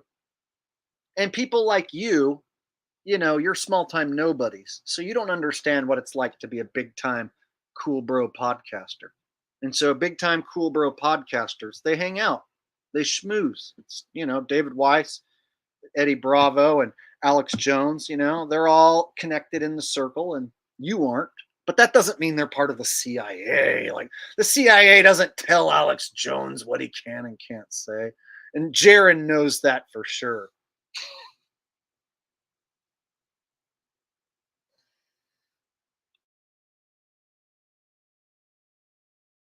So you're like, oh, Dave, CIA, give me a break. So now the CIA had Dave create the app, and I mean, it's just so stupid. So don't go there. I've said it before. Everybody who's a member can put it in the chat right now. Don't go full RV. Don't do that. Because then you just get crazy and start everything's fake and nothing's real and everything's CIA. And if you get like that, enjoy yourself. I don't want to be lose my mind and just have nothing that ever makes any sense. And the rest of my life, I just say that's fake. Everything's fake. Everything's fake. It might be.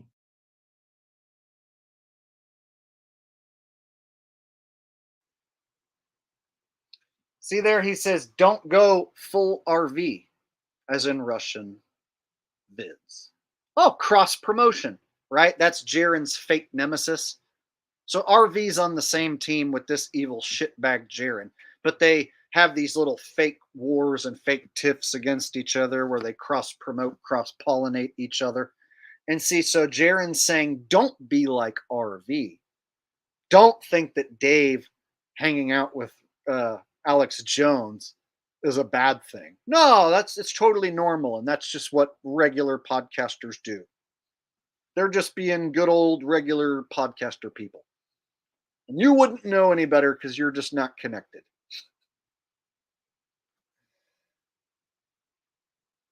See, how did Jeran's followers still follow him? How the hell did Jeran's followers don't check out after that and go, oh shit, he's totally about to turn into a globetard.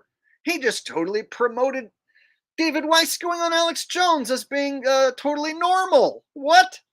See, so I don't know how Jeran's had a fan base for all these years and how it hasn't dwindled to far less numbers than it is. But as it stands, the guy's got 163,000 subs, but he has less people in his streams than I do. On average, I get more viewers in my streams than he will with 4 or 5 people in a controlled debate.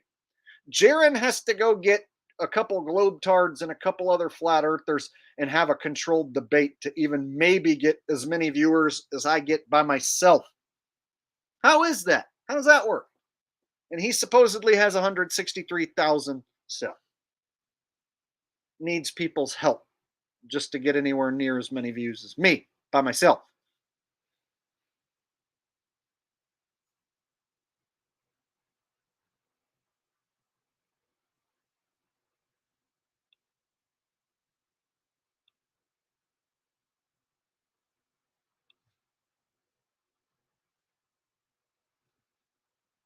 All right, I got a couple more clips from Jeran, and then we'll do some open topic question and answer, whatever you guys want to talk about. So I'm almost done with this topic.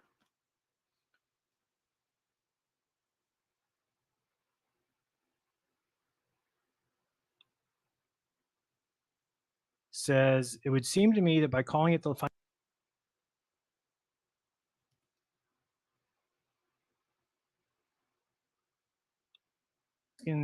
like your stuff, man. I've watched your shows. Says it would seem to me that by calling it the final experiment, who cares what it's called? Who gives a shit? Why are we worried about that? He named it that. Call it whatever you want. Call it Antarctica trip. Call it going to see if there's a 24-hour sun. Who cares if it's called the final experiment? Nobody would actually. Who's dictating? Who would actually go by that? By like, oh, are you going to go do an experiment? Well, the final experiment already happened, so we can't really do any more experiments because the final. Nobody thinks that way. So what are we complaining about? So funny to me that people are worried about things like that. Okay, so he calls it the final experiment, implies that there can only be 2 choices of a model. Okay.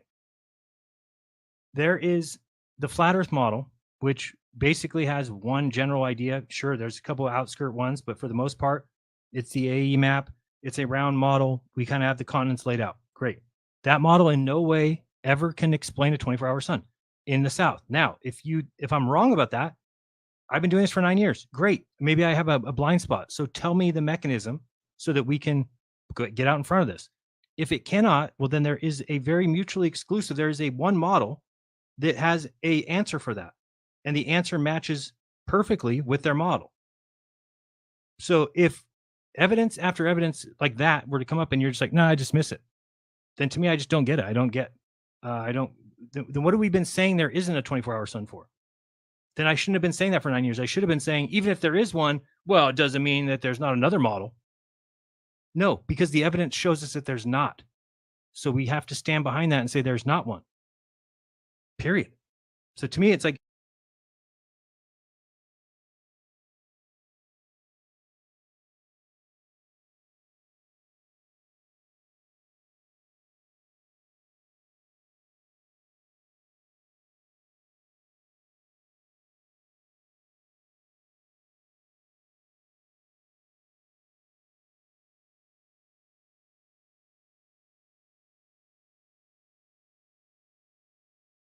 about that. yeah, those days are long gone, huh?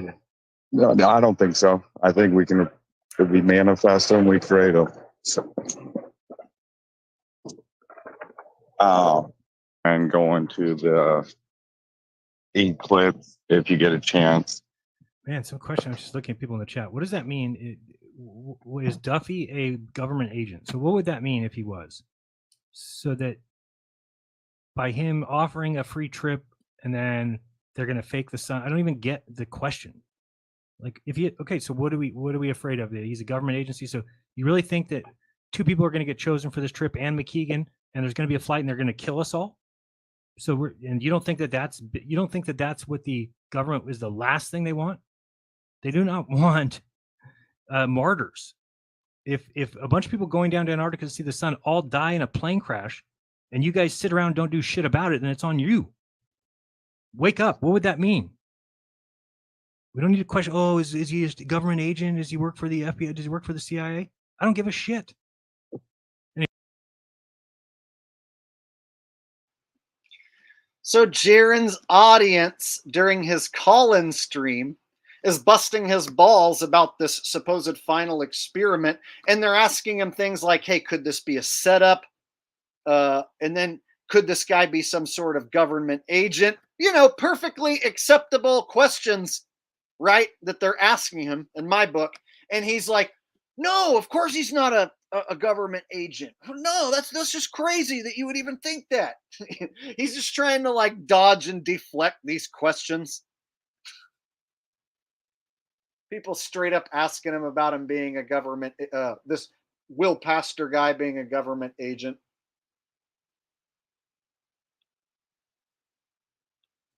They do not want martyrs. If a bunch of people going down to Antarctica to see the sun all die in a plane crash, and you guys sit around and don't do shit about it, then it's on you. Wake up. What would that mean? We don't need to question, oh, is he a government agent? Does he work for the FBI? Does he work for the CIA?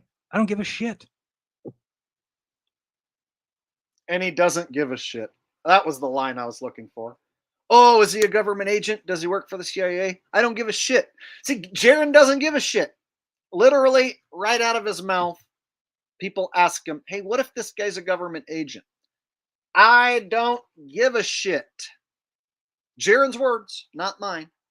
Hey, Jeran, what if that guy is a government shill piece of shit? You know, you can kind of tell with that smile on his face that the guy's totally got bad intentions. I don't give a shit. I'm going to Antarctica to see that sun go in a circle so I can ditch the flat earth forever. That's what he's thinking. See what I'm saying? Jeran is making it very clear with his body language and his statements. He is so ready to flip-flop back to the globe.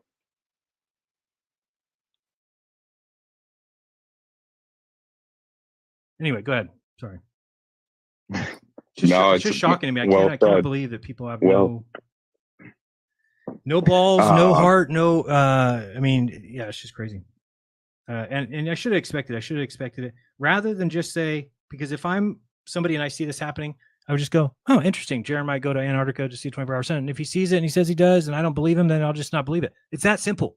It's that simple. That's how you operate your life. You don't act like a little whiny crybaby and make videos about it and all the shit that's going to happen. It's like so stupid. Like nothing. Nobody's even agreed yet, and people are crying. It's like it's insane to me. And people saying things like, "Oh, Jeran's changed." Changed how? If I said I've always followed the evidence. Now there is no evidence of a 24-hour sun. We have never seen it. So if somebody says, "Jeran, I'll pay for you to go see it," why wouldn't I be open to going to see it? Like, what do people want me to do? They'd be happier if I said, "No, I don't want anything to do with that. You guys are a bunch of liars. I'm not going down there." That's what people. That's what would excite people. It's like You can hear it in his voice. His own cult now starting to hold him to the flames. I done told his stupid cult that he was running a cult and that they were in a cult, but his cult didn't want to believe me. So now his cult is starting to see that he's getting ready to flip flop and go back to Globe. They can feel it coming. So they're like, "Jeran, aren't you worried that this might be a setup? Jeran, aren't you worried that that guy might be an agent?" And he's like, "I don't fucking care. If I go down there and see the sun go in a circle, then it is a globe." That's that.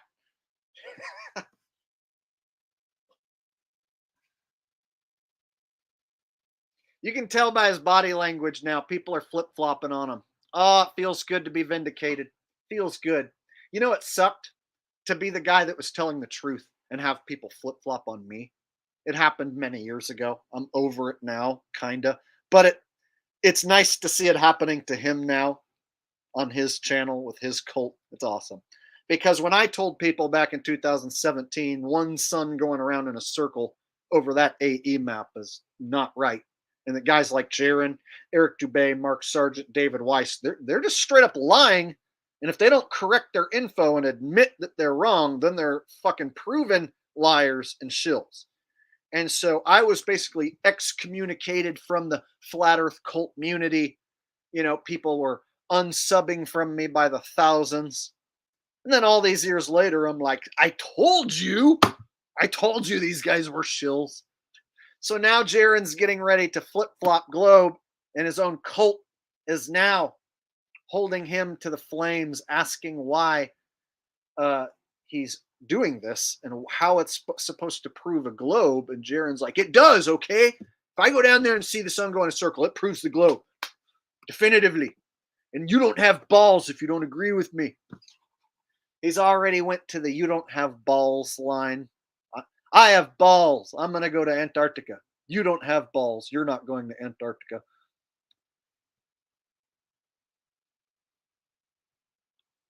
No, Justin Williams, you're not banned on this channel. I unbanned all the trolls. That way, if I ever made a mistake on anyone, they got unbanned. But then I started rebanning people. So anyone who's currently banned is banned. But I unbanned a bunch of people, and you were one of them. If I remember correctly, I said an event was staged, and then you tried to tell me no, it was real, and you pissed me off. So just don't do that.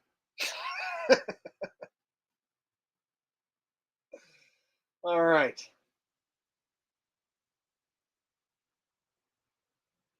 Hey, hit the thumbs up, guys, if you're having some fun. We're about done with this subject, and then we can move on to question and answer, open topic. In fact, we'll just call that done. So there you go. Flat Earth final experiment. It's not really a flat Earth experiment. It's not really a globe Earth experiment. It's a few people going to Antarctica to see if the sun goes in a 360. And then from there, they're going to say that it's a globe and flat Earth is debunked. And so expect Jeran to make the flip flop. That's my prediction. Jeran going to flip flop back to the globe. And if I'm wrong, well, then he'll still be a shitbag shill who keeps pushing disinformation. So I won't be wrong about that. Okay, so let's go ahead and smash the thumbs up button. Let's get up to 400 thumbs up. Can we do it? Can we get to 400 thumbs up? We got 453 watching. How about we get 400 thumbs up if that's possible? I think we could do it.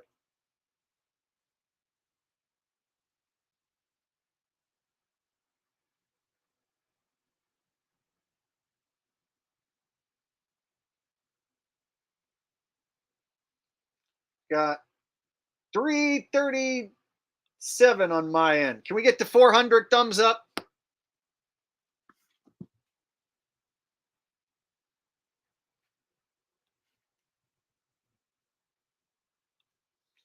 Someone's asking EVH 5150. Eddie Van Halen 5150. Says, can you say the Big Bang is scripted? The Big Bang is scripted. Yes, I can say that. But the Big Bang is fake. And so it never even happened. So the Big Bang Theory is big bunk bullshit. And evolution is big bunk bullshit.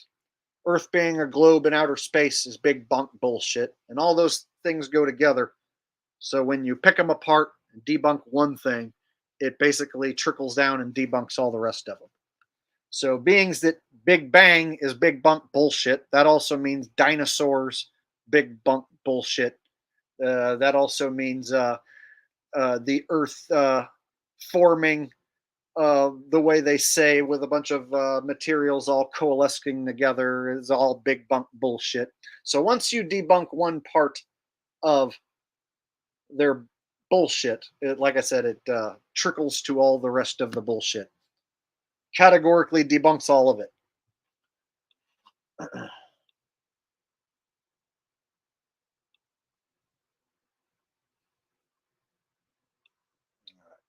How many thumbs up we got so far? 366. Oh shit. We can't stay stuck on 366. That's a bad evil number. Quick, thumbs up it to 400. I don't want it to be stuck on 366. That would just be too evil.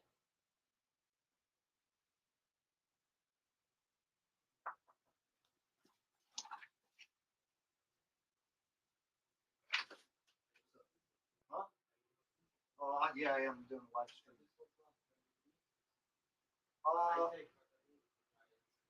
I might take a look at it. Thanks, man. Sorry for the distraction, folks.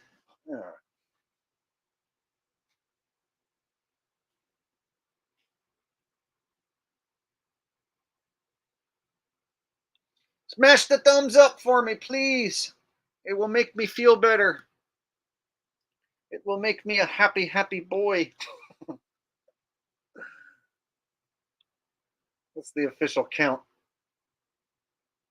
Oh shit, I forgot to get rid of the pinned message too. Let me do that. Had that damn pinned message up there the whole time, blocking part of my chat. Let me get rid of that. There. 374. We're getting close to 400. Come on, 400, and then we're going to go into open topic chat where we can talk about whatever you guys want. Holden says, last donation tonight. I've made a huge prediction. Holden coming in with his final donation of the evening. Thank you, Holden, for your donations tonight. I appreciate it, buddy. And I'm not sure what your huge prediction is, but you can say it in another comment, and I'll put that one up on screen. Tell us what your huge prediction is. If you already said it, then I missed it, so say it again.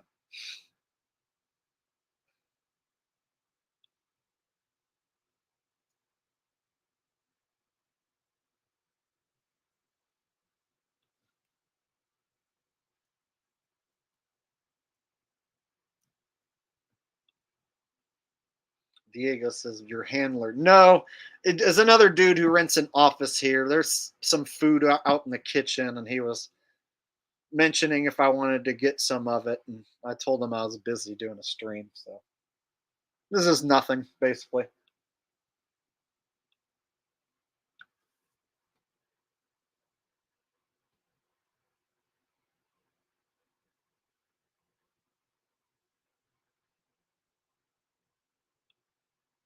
Iron Man says, if going to Antarctica doesn't prove anything, what can only be proof of flat Earth? Well, you have to prove that the oceans are curving downward, and no one's ever proven to my satisfaction that the ground and the oceans are all curving in every direction downward. So, someone proving curvature beyond the shadow of a doubt, or like having a rocket with a camera that, like, when they take off and they go to space, they show the Earth in real time, like from the ground all the way to leaving space, all the way to going out into space. Show one continuous, non-edited shot, live shot of a rocket filming the Earth from outer space, from the ground all the way to outer space.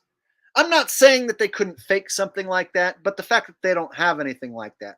There's no 24-hour live feed of the Earth spinning. When you back out of Google Earth, what do you have? You have a cartoon ball. When you zoom in on Google Earth, you can zoom into your house. You can zoom into your street. You get the aerial footage and the pictures that they took with their Google car. But then when you back out of Google Earth, they slip you the cartoon CGI shit. See how that works? So, why is Google Earth a cartoon ball? Why wouldn't they just have it be a real Earth? Why isn't it a seamless real Earth that you zoom in on? But no, you get a cartoon ball for Google Earth, and then you zoom in on your street, and then when you're about halfway there, they're like, whoop, here's the aerial photography. And then once you get closer to the ground, whoop, now here's the street view. But then when you back out, whoop, you're back into cartoon space, looking at the cartoon ball. So Earth is a cartoon ball until you zoom in.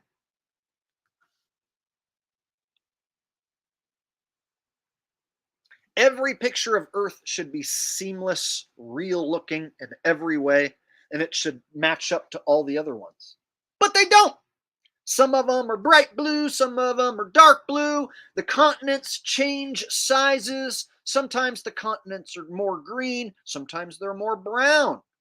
So if they can't quite get the continent sizes right, or the color of the ocean, or the ground right, and from one photo to the next, well, then obviously it's a bunch of CGI photos. And Earth isn't a globe, which is why none of the photos quite match up, which is why they have to make CGI photos in the first place.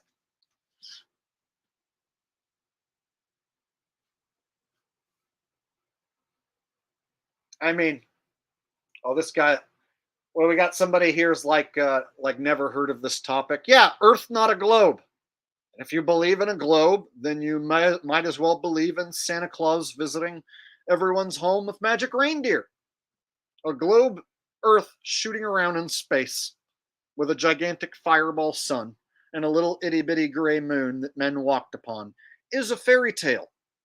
It's almost as stupid as thinking Santa Claus visits every little boy and little girl's house with gifts with magic reindeer. It's basically about on the same level.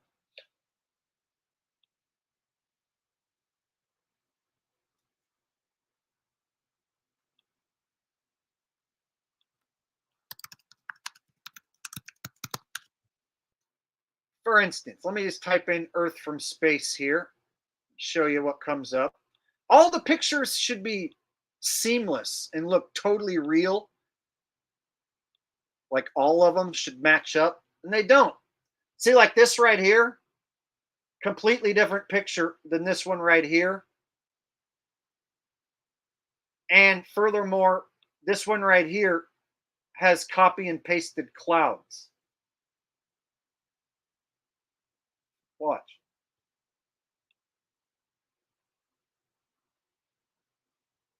So blue marble has copy and pasted clouds.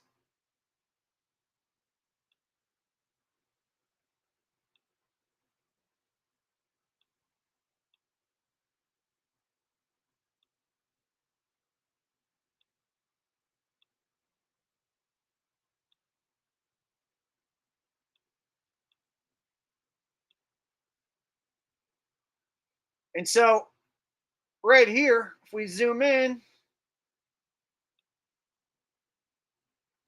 Right here. Copy and pasted clouds. See? And there's always some globe-tard in the comment section who will be like, those aren't copy and pasted. Those are just clouds that kind of look the same. Those aren't copy and pasted CGI clouds. Those are just clouds that look a little bit similar.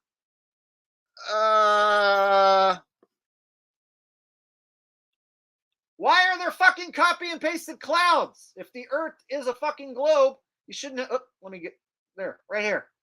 See? Right here.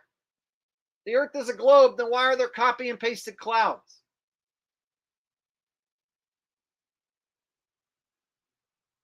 Look at this dot right here. And look at this dot right here. And then this shape and this shape. Oh, those aren't copy and pasted. Those are just cumulus clouds that look kind of similar.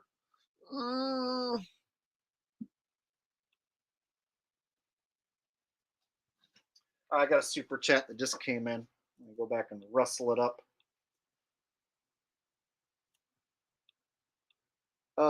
Check Hunter says Google Van Allen radiation belt. Yeah, I already know about that, and I don't really necessarily believe in that because I don't believe in fake outer space. So I'm not inclined to believe in a radiation belt either. And so NASA will claim, oh, there's a radiation belt. We don't know how to get through it. Well, then how did you get through it when you supposedly landed on the moon? Oh, we didn't know about the radiation belt back then, so it didn't affect the astronauts. My thing is, dude, outer space fake, then throw the fucking radiation belt out with it, right? Do you know anyone who's went up and got radiation poisoning and died because they went too high? See what I'm saying? So I'm not on board with there being a radiation belt. Because space is fake to begin with. So all the shit that they say about it is fake.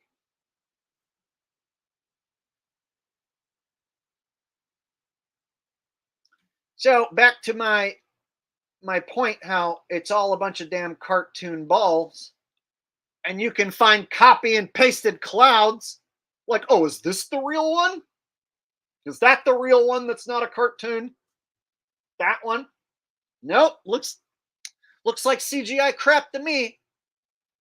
Oh, what about this one where you can see all the lights? Oh, yes. So now from space you can see all these lights.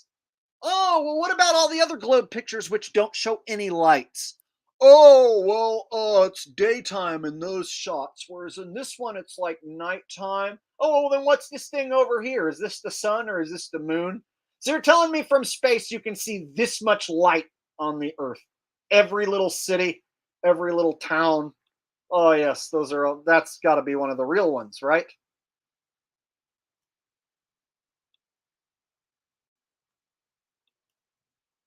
Oh, shit. How big are the continents now?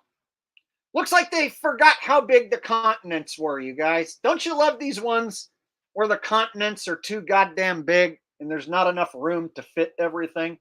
Gee, what two big giant continents are those taking up all the ball?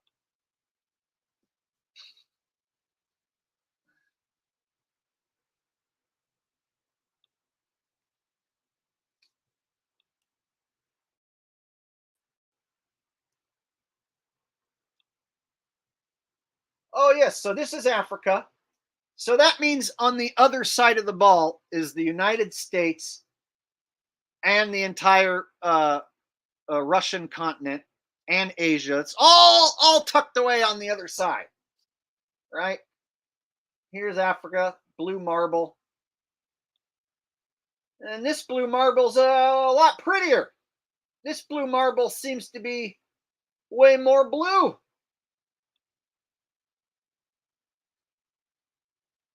So this one right here, I've actually done a video where you wouldn't be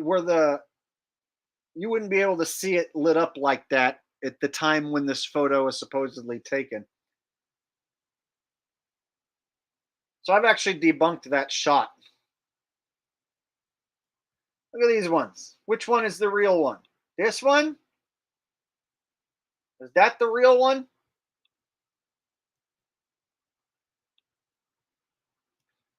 Or is this one the real one? Are they both the real ones? What about this one with no continents? Where'd the fucking continents go? How can you have a ball Earth with no continents? What part of the Earth is this? You can only see Antarctica? No green or brown anywhere? Oh, okay.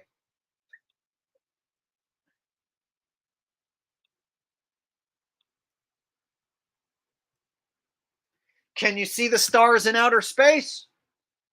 Or can you not see the stars in outer space? No? Yes? No? Yes? Can you, yes, see the stars in outer space when you're in outer space, or can you no not see the stars? So if these are real pictures, how come there's ones that have stars, and then how come there's ones that don't? According to the astronauts who went to the moon, you can see the stars. No, you can't. We didn't see any stars. So you can and you can't. I forget which one it was. I think it was, maybe it was Butch Armstrong or what? Neil Armstrong. I don't know why I said Butch Armstrong. I think it was Neil Armstrong who, when he was asked about the stars, he said he could see them. And then one of the other guys piped up and said, no, we couldn't see any stars. Forget which one said it, but if you guys have seen the clip, then you probably remember. One of the astronauts from the moon missions said he remembered seeing the stars. And then one of the other ones piped up, like elbowing him, no, we couldn't see any stars. So I always ask, well, can you see the stars in outer space if you're in outer space? Yes or no? And of course, some people will say yeah, and then some people will say no.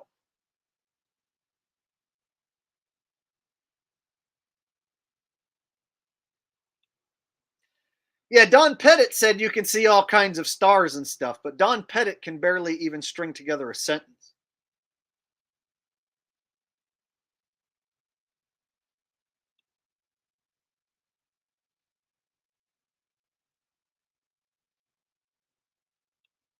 Yes, there are no satellites in space, and NASA never went to the moon.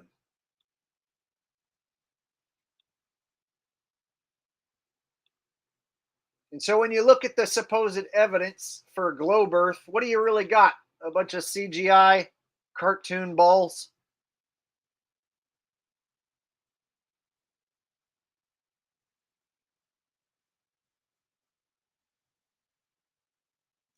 Oh, yeah, that totally looks real. Nothing CGI about that, right? Sure. Oh, of course, that has to be from space, for sure. Oh, yeah, there it is. Yes.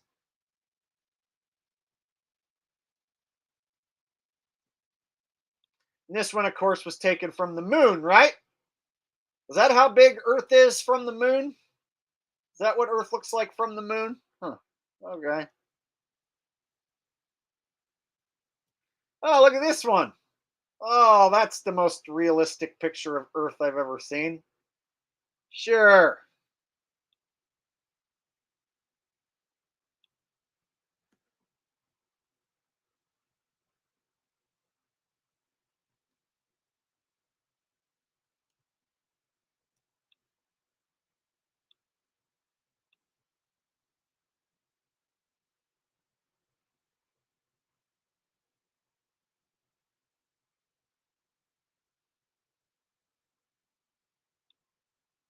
Michael H says, I like that song, No Satellites in Space, No One Landed on the Moon. Yeah, that's an original song of mine that I came up with years ago. Still stands the test of time. So here's the deal. I can't tell you what the shape of the Earth is because I'm just a dude stuck in what I feel like is like a barnyard, right? So like I have to get permission to get on an airplane. I got to go through their security just to get on an airplane, go through all their rigmarole. Got to get, a visa and all, got to go through all this shit just to travel. So there's no way for me to, like, with my own plane or my own boat, go check it out for myself. So I feel like I'm like a caged animal, stuck in my little barnyard, unable to figure it out for myself. And so I can't tell you how big this place is. I can't tell you if there's hidden land out there and where it would be at. I can't tell you if we're surrounded by an ice wall for sure. So I couldn't tell you what shape this place is or how big it is, but I'm being honest with you about it. So I'm one of the few that won't lead you astray, and I'm honest with the fact that I don't know. And I think that that is the most intelligent stance, is if you don't know, to admit it. And so I can debunk the flat earth model with one sun. I can debunk a globe model. I can debunk the models that don't work. But what I can't do is provide you one that works perfectly. Because the sun is doing something that's unexplainable. And the moon, for that matter. Sun and moon are doing things that are unexplainable on any map and model. And so for me to try and make a whole map and a model, like, I would just be pulling assumptions at some point out of my ass. And then somebody like Q and Fee would come along and point out how I'm wrong. So I'd rather not be wrong. So I just admit that I don't know. And so that's Q and Fee's stance and my stance. And we are two of the only guys who tell you the truth, that we don't know.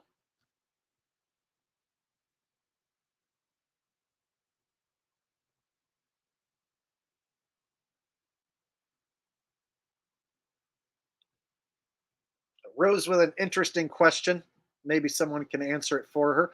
Says, has anyone noticed couples of the same sex wearing bandanas hanging from their back pockets lately? I have not, personally. But I'm always hanging out in my office. And then whenever I go somewhere, like, I'm always in my own little world, not paying attention to other people that much. So I haven't noticed. But if anyone else has, let Rose Bell know.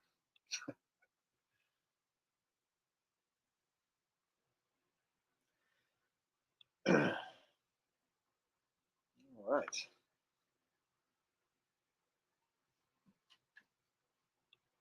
Indeed, sometimes the best answer is I don't know. And there's content creators that would rather lead you down this path of deception where they pretend that they know, such as Eric Dubay pretends he knows that the sun goes in a circle. And he'll make any and every excuse in the book that there is one sun going in a circle. And so for me to come along and be like, no, that's wrong, and prove it wrong, and then people will be like, well, then what is it, Jake? And I'm like, I don't know. That kind of pisses people off. And I know, for years, people have wanted me to give them something. And there's just no way for me to give you a working model when I'm essentially a barnyard animal, like, unable to explore the depths of this place. So if I was able to have my own plane that I could fly around wherever I wanted and look down and explore, you know what I mean, and have my own boat where I could go around and explore, perhaps I could get to the bottom of some of this stuff, like, oh, okay, well, the sun does this down here for sure, and the sun does this over here for sure. And then I went and checked, and there isn't an ice wall in every direction, but there is some ice in the certain area, which they call Antarctica. If I was able to figure that shit out, that would be huge. So I would love to figure out what this realm is, but I feel like I'm going to die without those answers because I just can't go figure it out to my own satisfaction.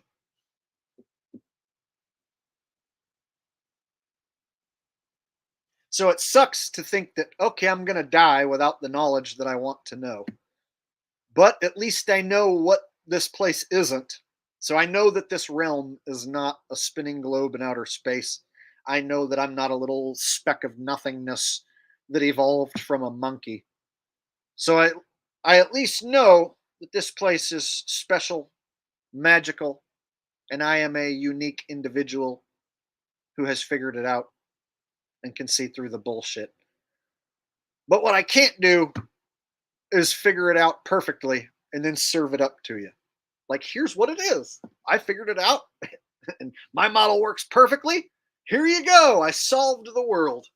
I wish I could, but doesn't look like that's going to happen. It sucks not being able to have any new breakthrough information for people. So people will be like, any new information on the flat earth? It's like, nope. Still the same shit. Shillbags pushing one sun going in a circle, which is wrong. We all see our own sun. I don't know how to explain that. I don't know how big this place is. I don't know where the extra pieces of land are.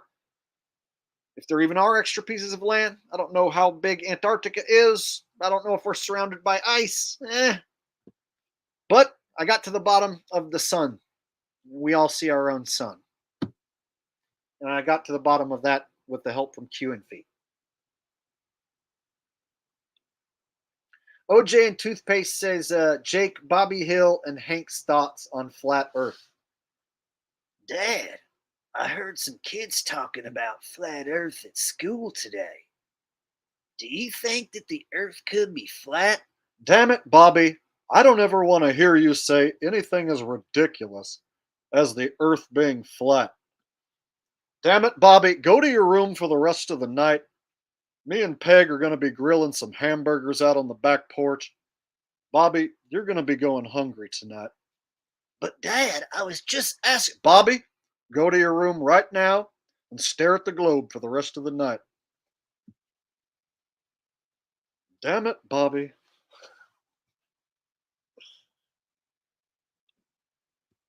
There you go, little Hank Hill and Bobby.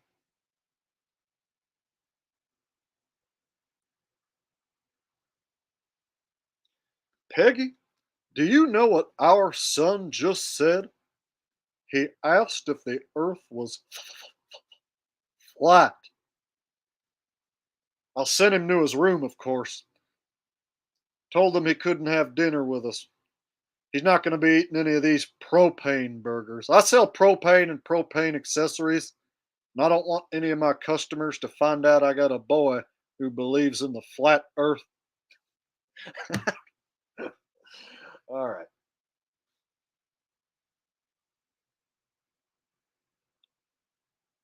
So basically, Mr. Anderson is the same voice as Hank Hill, pretty much exactly, except he's a little older and he deals with Beavis and Butthead. Damn it, boys. That's the last time I'll catch you whacking in my tool shed. If I see you boys whacking in my tool shed, I'm gonna tear your damn hides.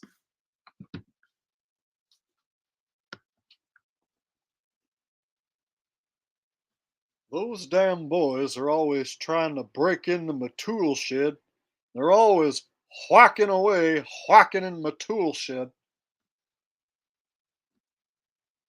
Back in my day, boys used to work hard, and they didn't go in the tool shed and start whacking around with their tallywhackers.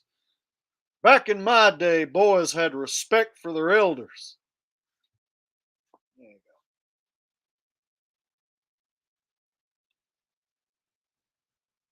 go. Mr. Anderson's stupid. Yeah, just shut up already. Blah, blah, blah. Back in my day, blah, blah, blah, blah. Yeah, he needs to shut up. He needs to shut his old stupid mouth. Yeah, really. When I get old, you're not going to see me going around running my mouth like some old stupid asshole. Yeah, really. Mr. Anderson's a fart knocker. He's always knocking farts.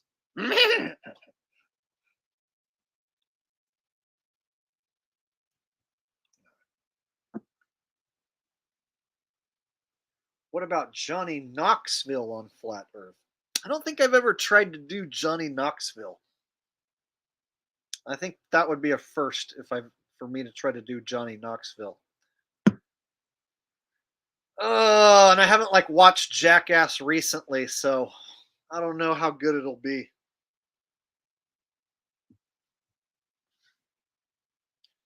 Hi, I'm Johnny Knoxville. Welcome to Flat Earth Jackass. That's about the best I got for you. I don't have a good Johnny Knoxville impression lined up for you. And he's mostly known for saying, "Hi, I'm Johnny Knoxville," which never makes for a good impression when you have to say, "Hi, I'm the person who you're imitating."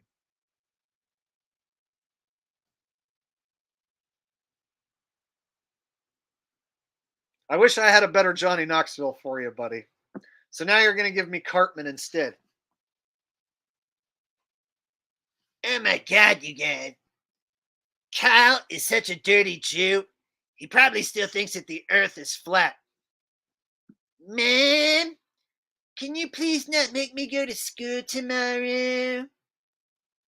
Man, if you don't make me go to school tomorrow, then I won't become a flat earther. Damn it, Mom. If you make me go to school tomorrow, I'm totally going to become a flat earther. And I'm going to tell everybody that I'm a stupid fucking retard because of my mom.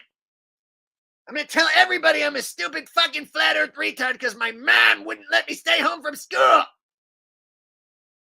I don't know. I'm trying to come up with a reason why Cartman would talk about flat earth. That was like the best I could come up with on the spot. Me? Can you please not let me go to school tomorrow so that I don't have to be the flat earther? Damn it, Ma! I said I don't want to go to school! Eric, no, you've already missed too many days. You're just going to have to go to school.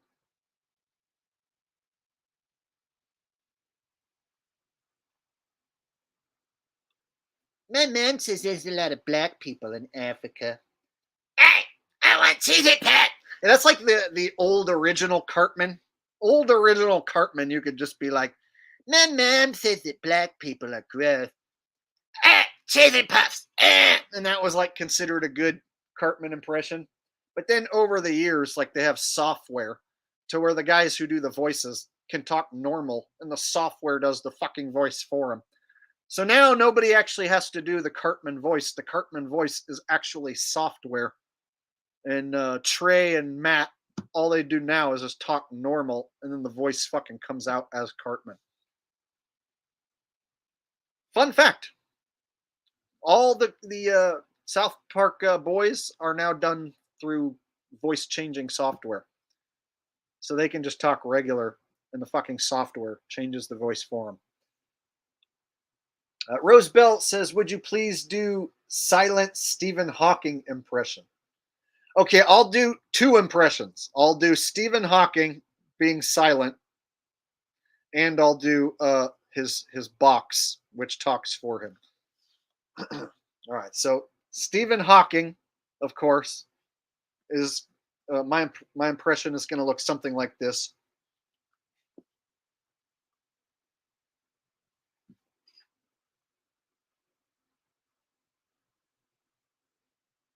Right? And then the voice that talks for Stephen Hawking while he's like this sounds something like this. The nearest black hole in the Andromeda galaxy has a combined sucking force of 150 bajillion gigawatts. Perhaps mankind will one day reach his origins when the Earth is sucked through a black hole vortex. There could be a wormhole vortex which could lead us to the Banazalazar galaxy, which is 66.666 light years away. One day man will truly know the depths of this mysterious galaxy. There you go. Stephen Hawking's box and Stephen Hawking himself.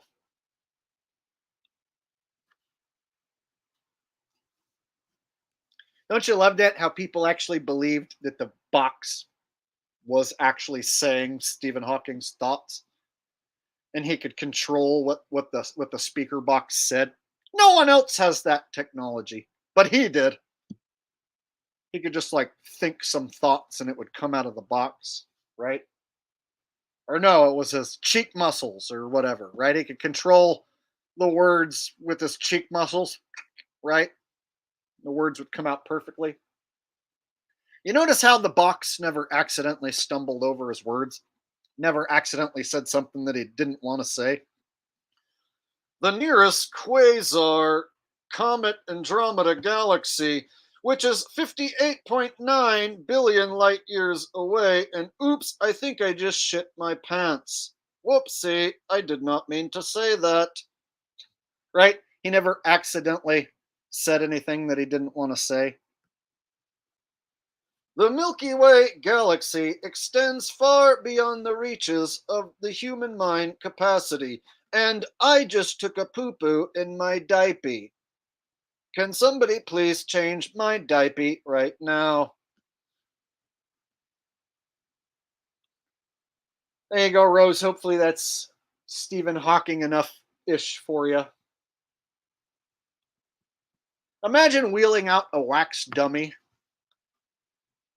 and people are like, oh, he's so smart. What a genius. And then you have a speaker that says stuff and people are like, oh, yeah, that vegetable right there is the one who's saying those words out of the speaker, of course. Will H says, Richie from Boston on Flat Earth and the end of the world. All right, Will H, let me see what I can do here. Richie from Boston happens to be my specialty. I have been saying for many years that the Earth might actually not be a globe. I don't know whether it's flat or not, but what I can tell you is there are swarms of Chinese drones heading over to the West Coast as we speak. They were swarming around my house back on the East Coast, and that's why I don't go home anymore, because the Chinese drones are after me, and that's why I am always trying to avoid them in my overlander. The other day, I was vaping away in my truck, and I saw a swarm of Chinese nanobots trying to come in through my window. So I rolled up the window and I got the hell out of there. I burned rubber. I drove for the rest of the night.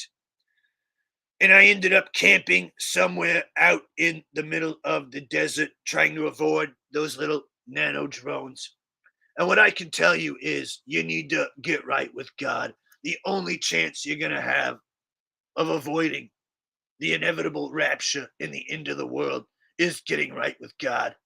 And while you're getting right with God, you're also going to need to order some gold and silver from my promo code down below. You can get 15% off with my promo code if you order gold and silver using my promo code RFB all the way till the break of day.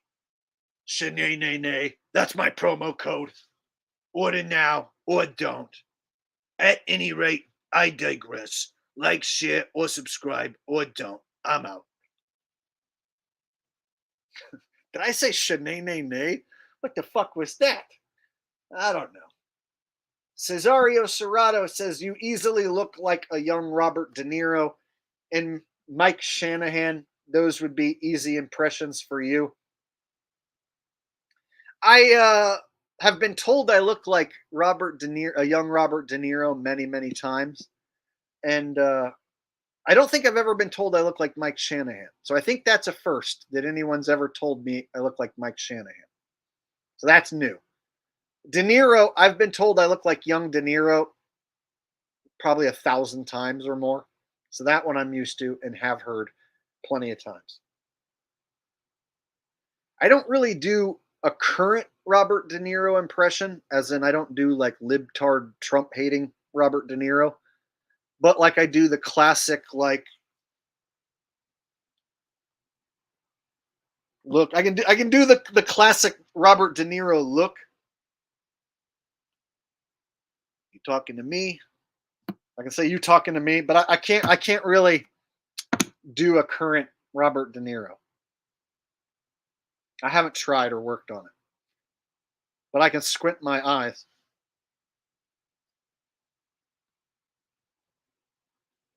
That's about the best I got. And I've never tried doing a Mike Shanahan impression.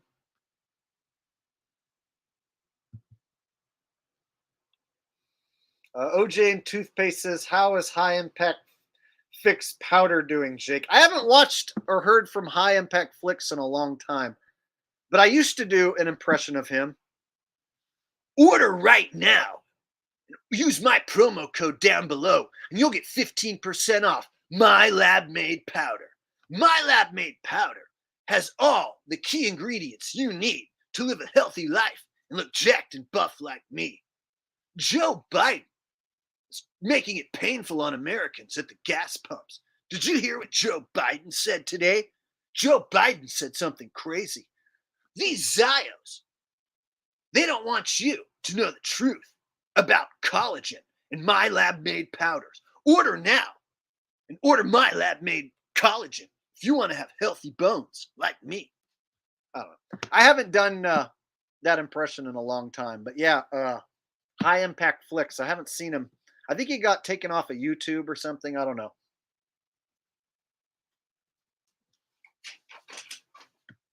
Hey guys, Brian here. And if you order my lab-made collagen powder, it's going to make you buff, rip, just like me. You'll be a long-haired, sexy Shawn Michaels lookalike in no time if you start taking my collagen powders. Order now.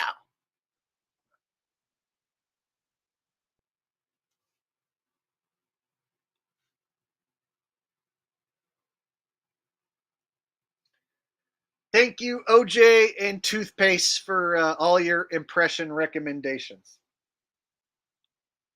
Lint away, dryer, vent cleaning with a donation says, Jake, live again, legend. Yeah, I'm going to try to go live more often because sometimes I go too long without going live. So I need to go more often. I've even thought about going live like all week for like a week, like every day for a week.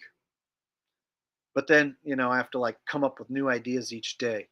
And so another thing is I've thought about planning out some streams like, okay, I'll plan one 3-4 days in advance and then plan another one like a week in advance. That way people know exactly when I'm going to stream. So one of the things is I catch people off guard when I stream because I don't know when I'm going to stream because I just stream when I feel like it. And so if I can give people more of an advanced warning, then I'll probably get more people watching, more regular viewers. And so I need to try and come up with a way where I do a stream that you guys know is going to happen. So I've been trying to think of like, a certain day of the week where I make my stream day and then I stick to it like every Monday and every Saturday or whatever, every Monday, Wednesday, and Saturday or something like that. If I can come up with like a set schedule and then make myself stick to it, that might be a good idea.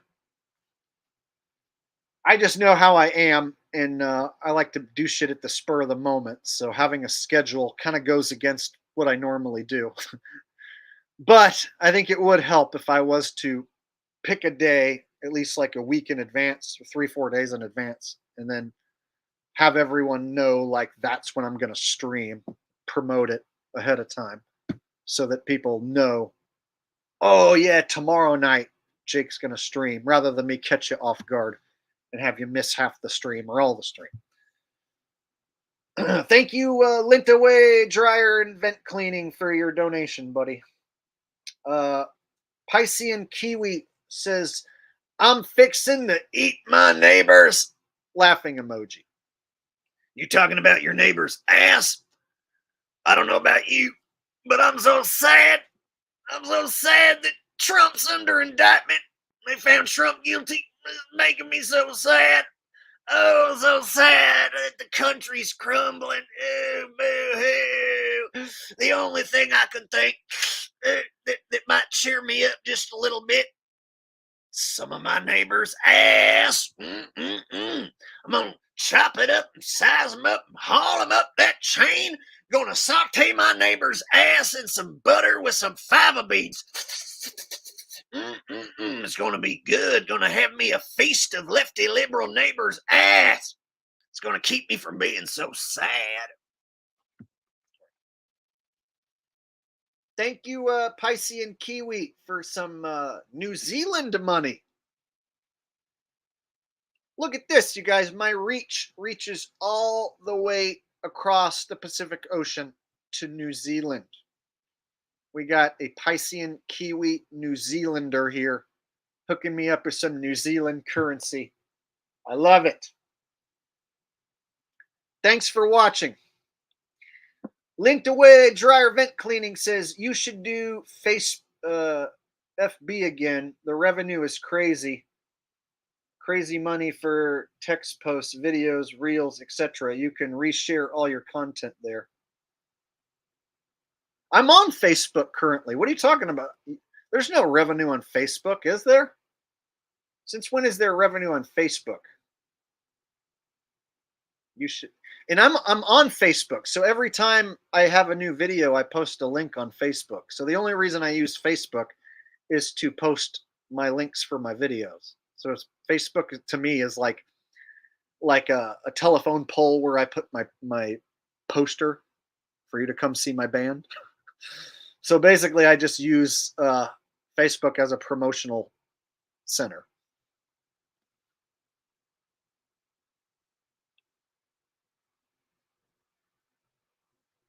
Crazy revenue. I didn't even know Facebook has revenue. Is that why all those girls are always spreading their legs and showing off their camel toes? Is for revenue? That would make sense.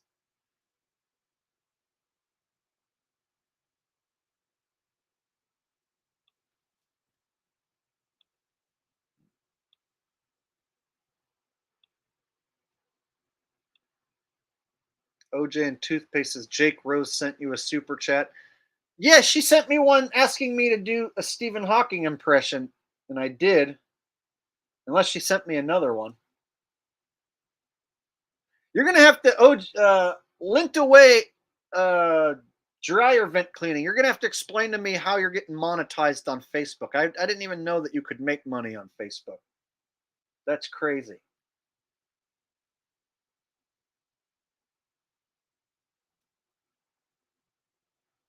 Yeah, I read Rose's super chat when it came in. Oh, she sent me another one. My bad. Sorry, Rose. Almost missed your super chat. Rose wants me to sing my Mexican song. So basically, to me, all Mexican music sounds just like this. Bum bum bum boone boone boone boone boone boone rum bum bum bum hey nayone nayone nayone mañano nayone nayacha hey nayone degalo rum pum pum pum in chigalo en mañana tricolore del magnores superiore in mariachi and dingalone degalo. There you go. Every Mexican song rolled up into one. You guys know it's not racist to do a perfect impression of every Mexican song that there ever was. It's quite funny and hilarious, actually, which is why Rose loves it so much that she pays me to do it. So, don't anyone get offended by my amazing, perfect impression of every Mexican song rolled up into one. Got Marcus Miller here, not the bass playing Marcus Miller, but a different guy who's not the bass player. Says, imagine the son of CIA man who acted as a wild conspiracy theorist in Scanner Darkly is in fact a government agent as well. Almost seems obvious. Imagine the son of a CIA man who acted as a wild conspiracy theorist in Scanner Darkly. What the fuck is Scanner Darkly? I don't know what that is. So I'm not sure exactly what you're saying here, but maybe someone else will get it. Is that Alex Jones? Yeah, I thought that's who you were talking about. Okay.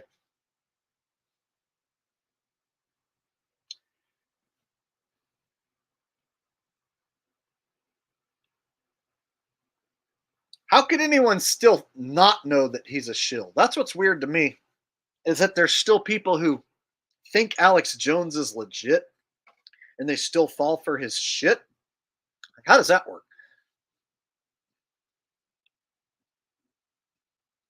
Like, how does he still have an audience who thinks he's legit after all the shit he's done, right?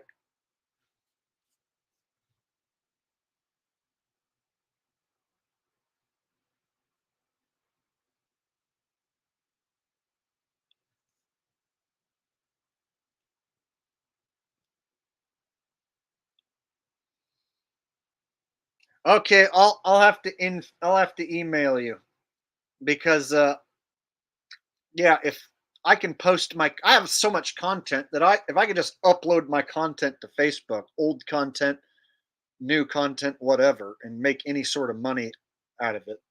Hell yeah. I didn't even know that was possible. I literally only use it to like post my links for this channel. So like today I went on there and said, I'm doing a live stream tonight. I hope to see you there. And then I left a link. And that's it. That's like my extent of my Facebook use. So if I can upload all my content and somehow make any sort of money on that or help grow this channel even more, then shit, I'll look into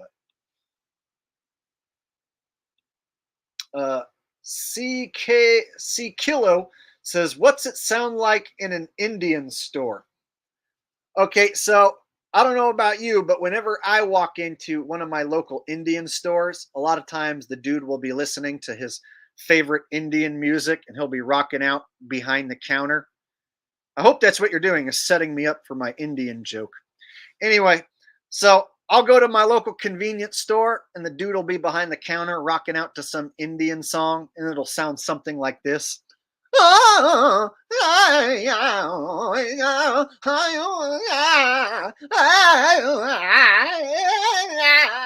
the dude behind the counter is rocking out like, yeah, this is my jam. I love this jam, right? And I look at him, I'm like, oh yeah, cool song, bro. Your people make such beautiful music. Party on, bro. So it's like, I'm a white dude who likes slap bass solos. I like complex guitar solos. So I geek out over like a Eddie Van Halen solo. You know, if I see someone playing guitar going like, I'm like, yeah, awesome. I love this part. Whereas like an Indian dude will geek out to another Indian dude making Indian dude noises like this. Oh, yeah. Hi, hi, and an Indian dude will geek out and be like, oh, I love this part. This is my favorite part of the jam. Whereas like when I hear like a cool guitar solo, that's my favorite part. An Indian guy hears another Indian guy going, and that's his favorite part. See?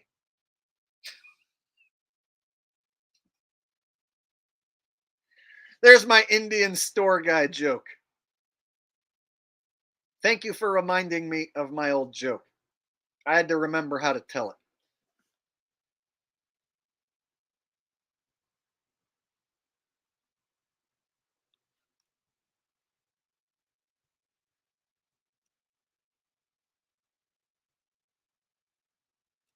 And OJ and Toothpaste says, do another Chris Rock slap impression.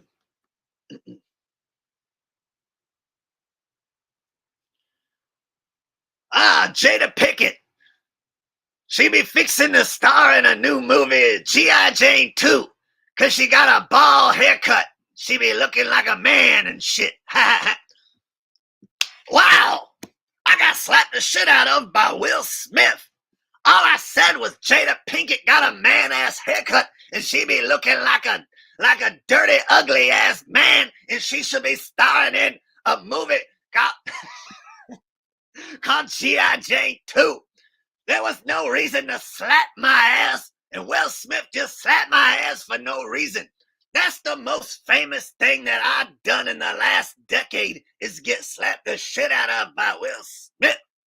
Will Smith's wife should be starred in G.I. Jane 2 because she got an ugly ass haircut making her look like a man. Will Smith slapping the shit out of me. White people. Why is it every time a black man trying to talk about a white man trying to talk about white people? Whew.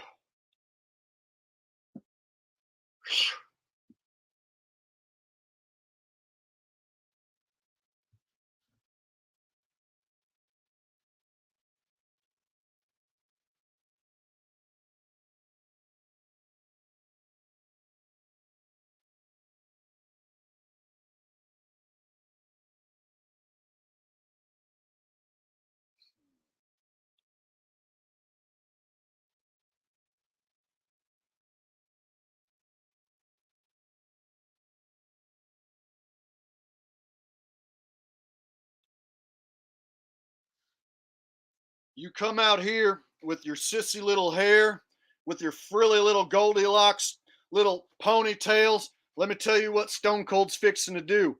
Stone Cold's fixing to drink some beer, stomp a mud hole in your ass, and then walk it dry.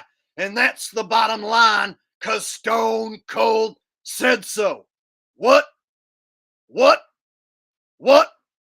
Now let me tell you something, you dumb, stupid son of a bitch. Stone Cold's fixing to walk down there. He's fixing to drink some beer and whoop your ass.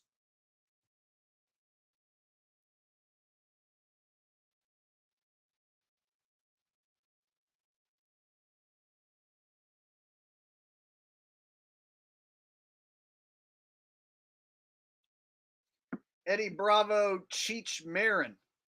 Eddie Bravo / Cheech Marin. Oh yeah, it's because I I turned Eddie Bravo into Cheech. Okay, let me see if I can do that again. Joe, I've been trying to tell you about the flat earth, Joe. Man, every time I come on here on your podcast, I try to tell you about the Illuminati, bro. It's like the Illuminati, like they have everyone brainwashed, man. The earth is not a globe, Joe. Earth is flat, man. The Illuminati are tricking people, man. Don't you know anything about the Illuminati? Man, come on, Joe. It's time to wake up, man. The Illuminati. And see, that's like I can almost turn my Eddie Bravo in the Cheech. Joe, man, you need to wake up from the Illuminati, man. It's the Illuminati, man. Oh, far out, man. You think the Illuminati's been lying to us? Yeah, man, the Illuminati's been lying to us all along, man. They've been trying to tell us that the earth is a globe, man. They've been trying to tell us that man walked on the moon. You don't think the man walked on the moon, man? No, I don't think the man walked up on the moon, man. No, that's ignorant, man. Oh, far out, man. So, like, what do you think they like? What do you think the moon's made out of cheese, man? No, I don't think the moon's made out of cheese, man. I think we should smoke a joint and we should talk about it even further, man. But we gotta go pick up some stuff right now, man. I'm almost out of weed, man. We need to go pick up and score some stuff right now, man. There you go. Eddie Bravo, Cheech Marin. Joe, man, it's the Illuminati, man. Yeah, I agree with Eddie Bravo, man. It's the Illuminati, man. We kind of talk similar, but we kind of talk different, too, you know? Yeah, Joe, that's what I'm saying. It's the Illuminati, man. You need to listen up to me and Cheech. Yeah, you need to listen to me and Eddie Bravo, man. Me and Eddie Bravo, we know what's going on with the flat earth, man. He's far out, man.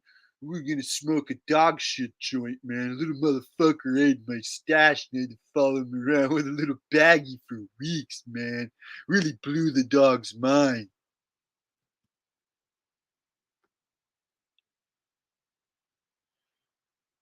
Prime time Alex started to grind on time. You don't know how to grind. You're grinding on it now on the daytime on the 9. We're grinding to the left, grinding to the right. Alex prime time, grinding all night. I'm grinding like a pimp on a blippity shrimp. I'm grinding like a pimp on a blippity shrimp. If the earth is flat, then that's that. Alex grind, I'm following around. I'm tired of time again. You want to talk about the flat earth? Talk about the earth being flat? I'm going to go at InfoWars. I'm going to talk about the earth being flat, and I'm going to sell some boner pills. Alex Jones boner pills made my boner so hard I was up all night. He made me harder than Chinese arithmetic.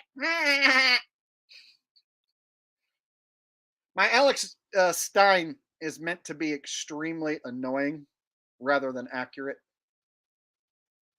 So certain impressions I try to be accurate, and then other impressions like Alex Stein, I try to be as annoying as possible.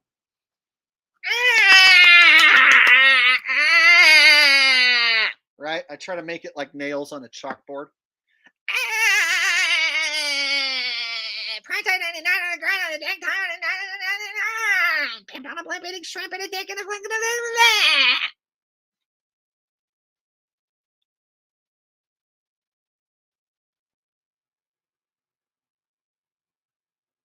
Alex Stein has seen my impression of him, and he won't comment on it. One time, I challenged Alex Stein to do his impression of me. Being as I do an impression of him, and people think it's funny, I challenged him to do his best impression of me. And he hasn't done it. Instead, he likes to go put on a woman's bathing suit and go hang out in front of children, you know, because it owns the libs. It owns those lefty libs when he puts on a woman's bathing suit and has it go up his ass in front of kids. Yeah, that's how he owns the libs. It's by acting like a total flamer in front of children in public.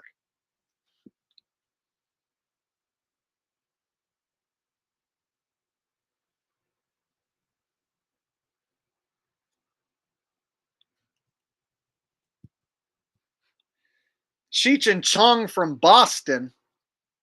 Hey man, you need to buy some gold and silver from my promo code down below, man. Hey, there's some Chinese drones chasing around my Overlander lowrider, man. I got an Overlander lowrider and I be vaping away looking at these Chinese drones outside, man. Man, these Chinese drones, man, they be messing up my high, man. Hey man, we need to get the hell out of here, man. I don't want any Chinese drones to fly up my ass and give me nano AIDS, man. I don't want no nano AIDS neither, man. I don't like when the Chinese drones try to fly up my ass and they give me nano AIDS, man. It pisses me off, man. We need to get the fuck out of here, man. I don't know. You need to like, share, and subscribe, or don't, man. Yeah, man. At any rate, we need to digress, man. Yeah, you know, we need to digress, man. There you go. Now I'm mixing together Cheech and Chong and Richie from Boston. What in the hell are we doing? What is this? What even is this? It's a Jake live stream. You never know. Never know what's going to happen.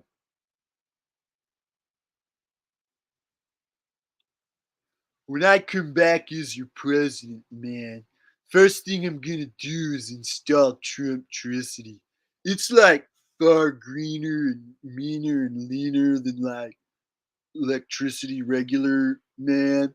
So like the first thing I'm gonna do when I come back into office, I'm gonna smoke a giant dog shit joint, man. And then I'm gonna go into the office, the Oval Office, and I'm gonna look right at Joe Biden and I'm gonna like reach over the desk, man, and I'm gonna look at his little beady eyes. I'm gonna see, you're fired, man. You're fired. There you go. Did that just happen? So now Chong is Trump? I guess.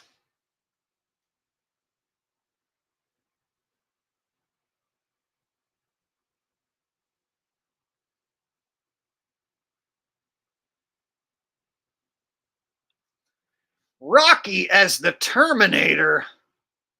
You know, I'm just looking for Sarah Connor, you know. I ain't trying to look for Uncle Polly. I'm trying to look for Sarah Connor.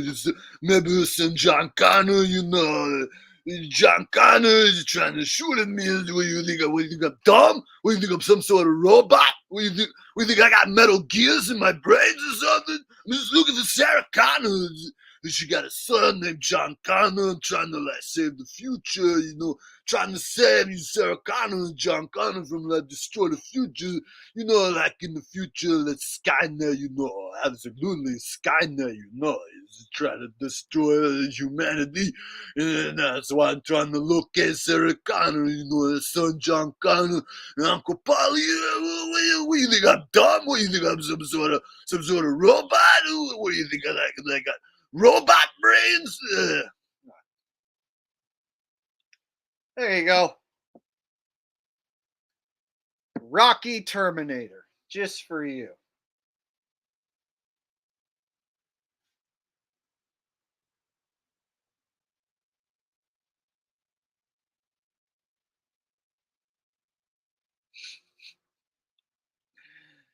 C Kilo says it's free on YouTube. Cheech and Chong. I just watched this. So funny. Oh, I watched the first Cheech and Chong movie probably over 20 times. All the rest of the movies are not as funny. So every Cheech and Chong movie after the first one, not very good. In fact, they get worse pretty much. The more movies that they made, the worse it got. The first one, Up in Smoke, is the best, bar none. It's classic, and it will remain a classic forever. And I can pretty much repeat almost the entire movie. Like if it was on, I would repeat. I could probably say almost every major line in the movie. I've seen it that many times.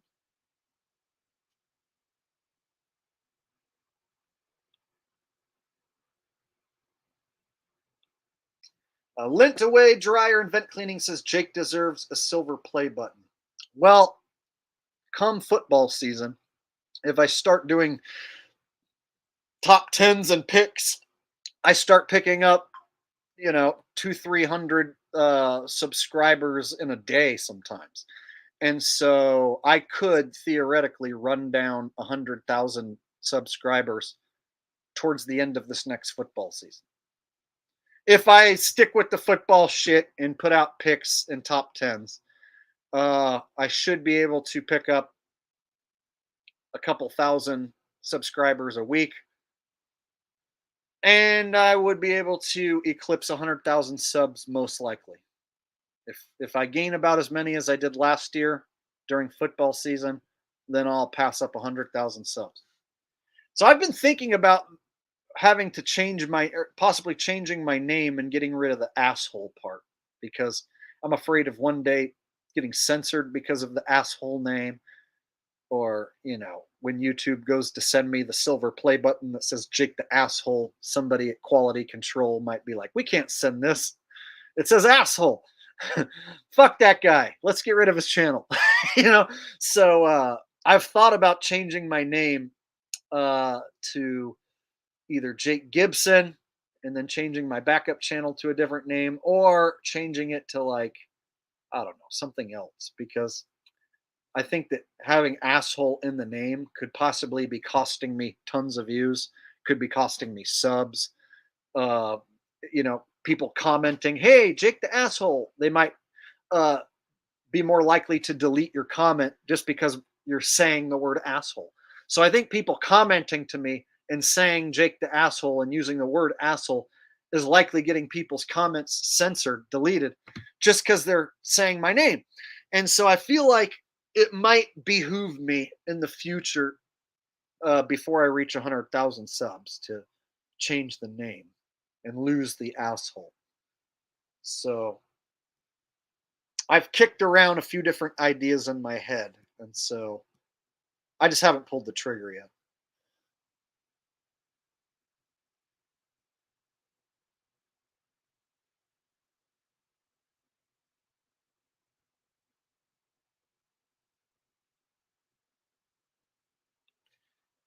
Yeah, if it didn't matter at all, I would leave it. But I feel like because YouTube deletes so many comments, that if you say, hey, asshole, they're likely to delete your comment.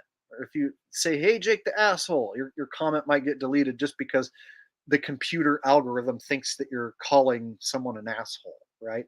So they think that you're, uh, berating somebody. Or so maybe they delete your comment because it seems like it's negative or hateful or whatever. And then I would hate for somebody at quality control when I'm at like 100,000 subs to go to print out the silver play button and be like, oh, Jake the asshole, we can't send a plaque that says asshole. You know what I'm saying? So I'm already thinking about, okay, when I get to the 100,000 point and they send me out that plaque, is that something that could get me taken down? You know? So I don't know. It would be funny to have a plaque that says Jake the asshole, but it would suck if that's what got me taken out, you know?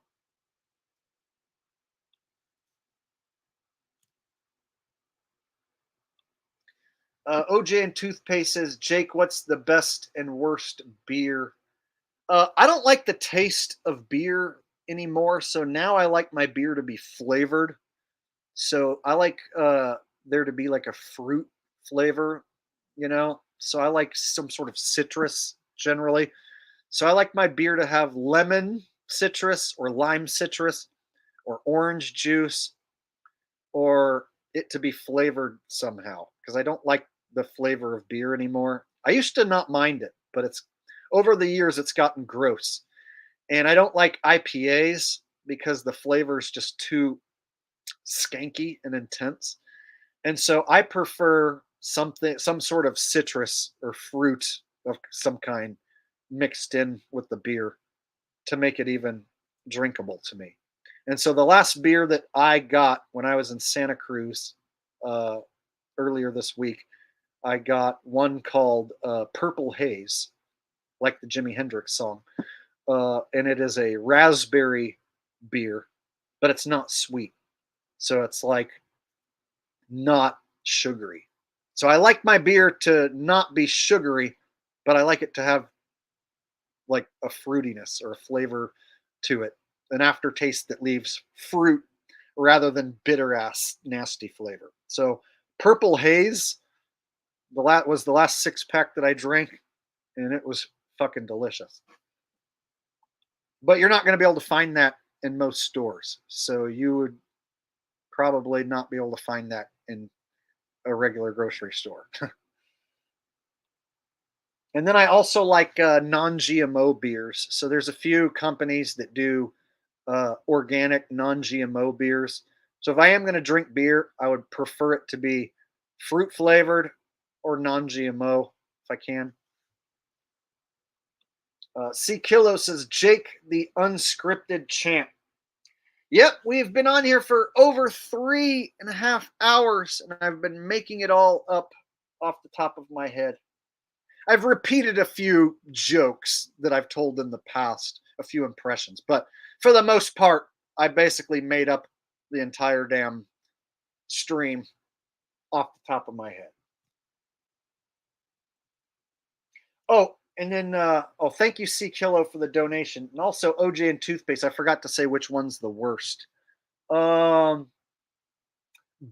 Light's got to be the worst because it tastes like aluminum, and it is endorsed by a transformer. So I'd say Bud Light's probably the worst. There's probably other beers that taste worse, but Bud Light as a brand, being that it's like a major brand and endorsed by a transformer, and it has like a metallic aluminum kind of flavor, especially if you get it in a can.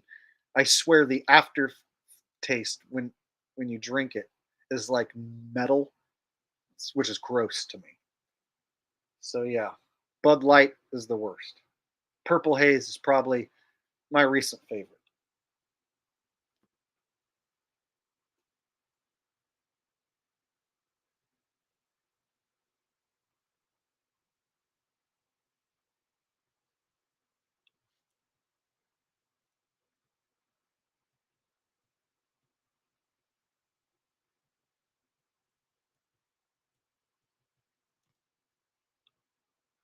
I've done streams over 4 hours, but generally I wrap it up around 3 hours. So usually when I get to the 3 hour mark, I say I'm tired and ready to get off here. And it's getting to be about that point, come to think of it. So this won't be my longest stream ever, but it is a little bit longer than usual. But it's Saturday night, and so, you know, I had a good time hanging out. But it is getting to be about that time. Usually anything longer than 4 hours, I start just getting hungry, wanting food, and I want to go out and smoke some weed. So usually I start getting just tired and hungry, and that's about the time when I wrap it up. So I guess it's about that time to get off here. So thank you guys for hanging out with me. And Rose is saying more live streams, please. Okay, I'll tell you what. I'll try and do another one, possibly even tomorrow. I'm thinking of doing like a week of streams where every single day for like a week I do a stream.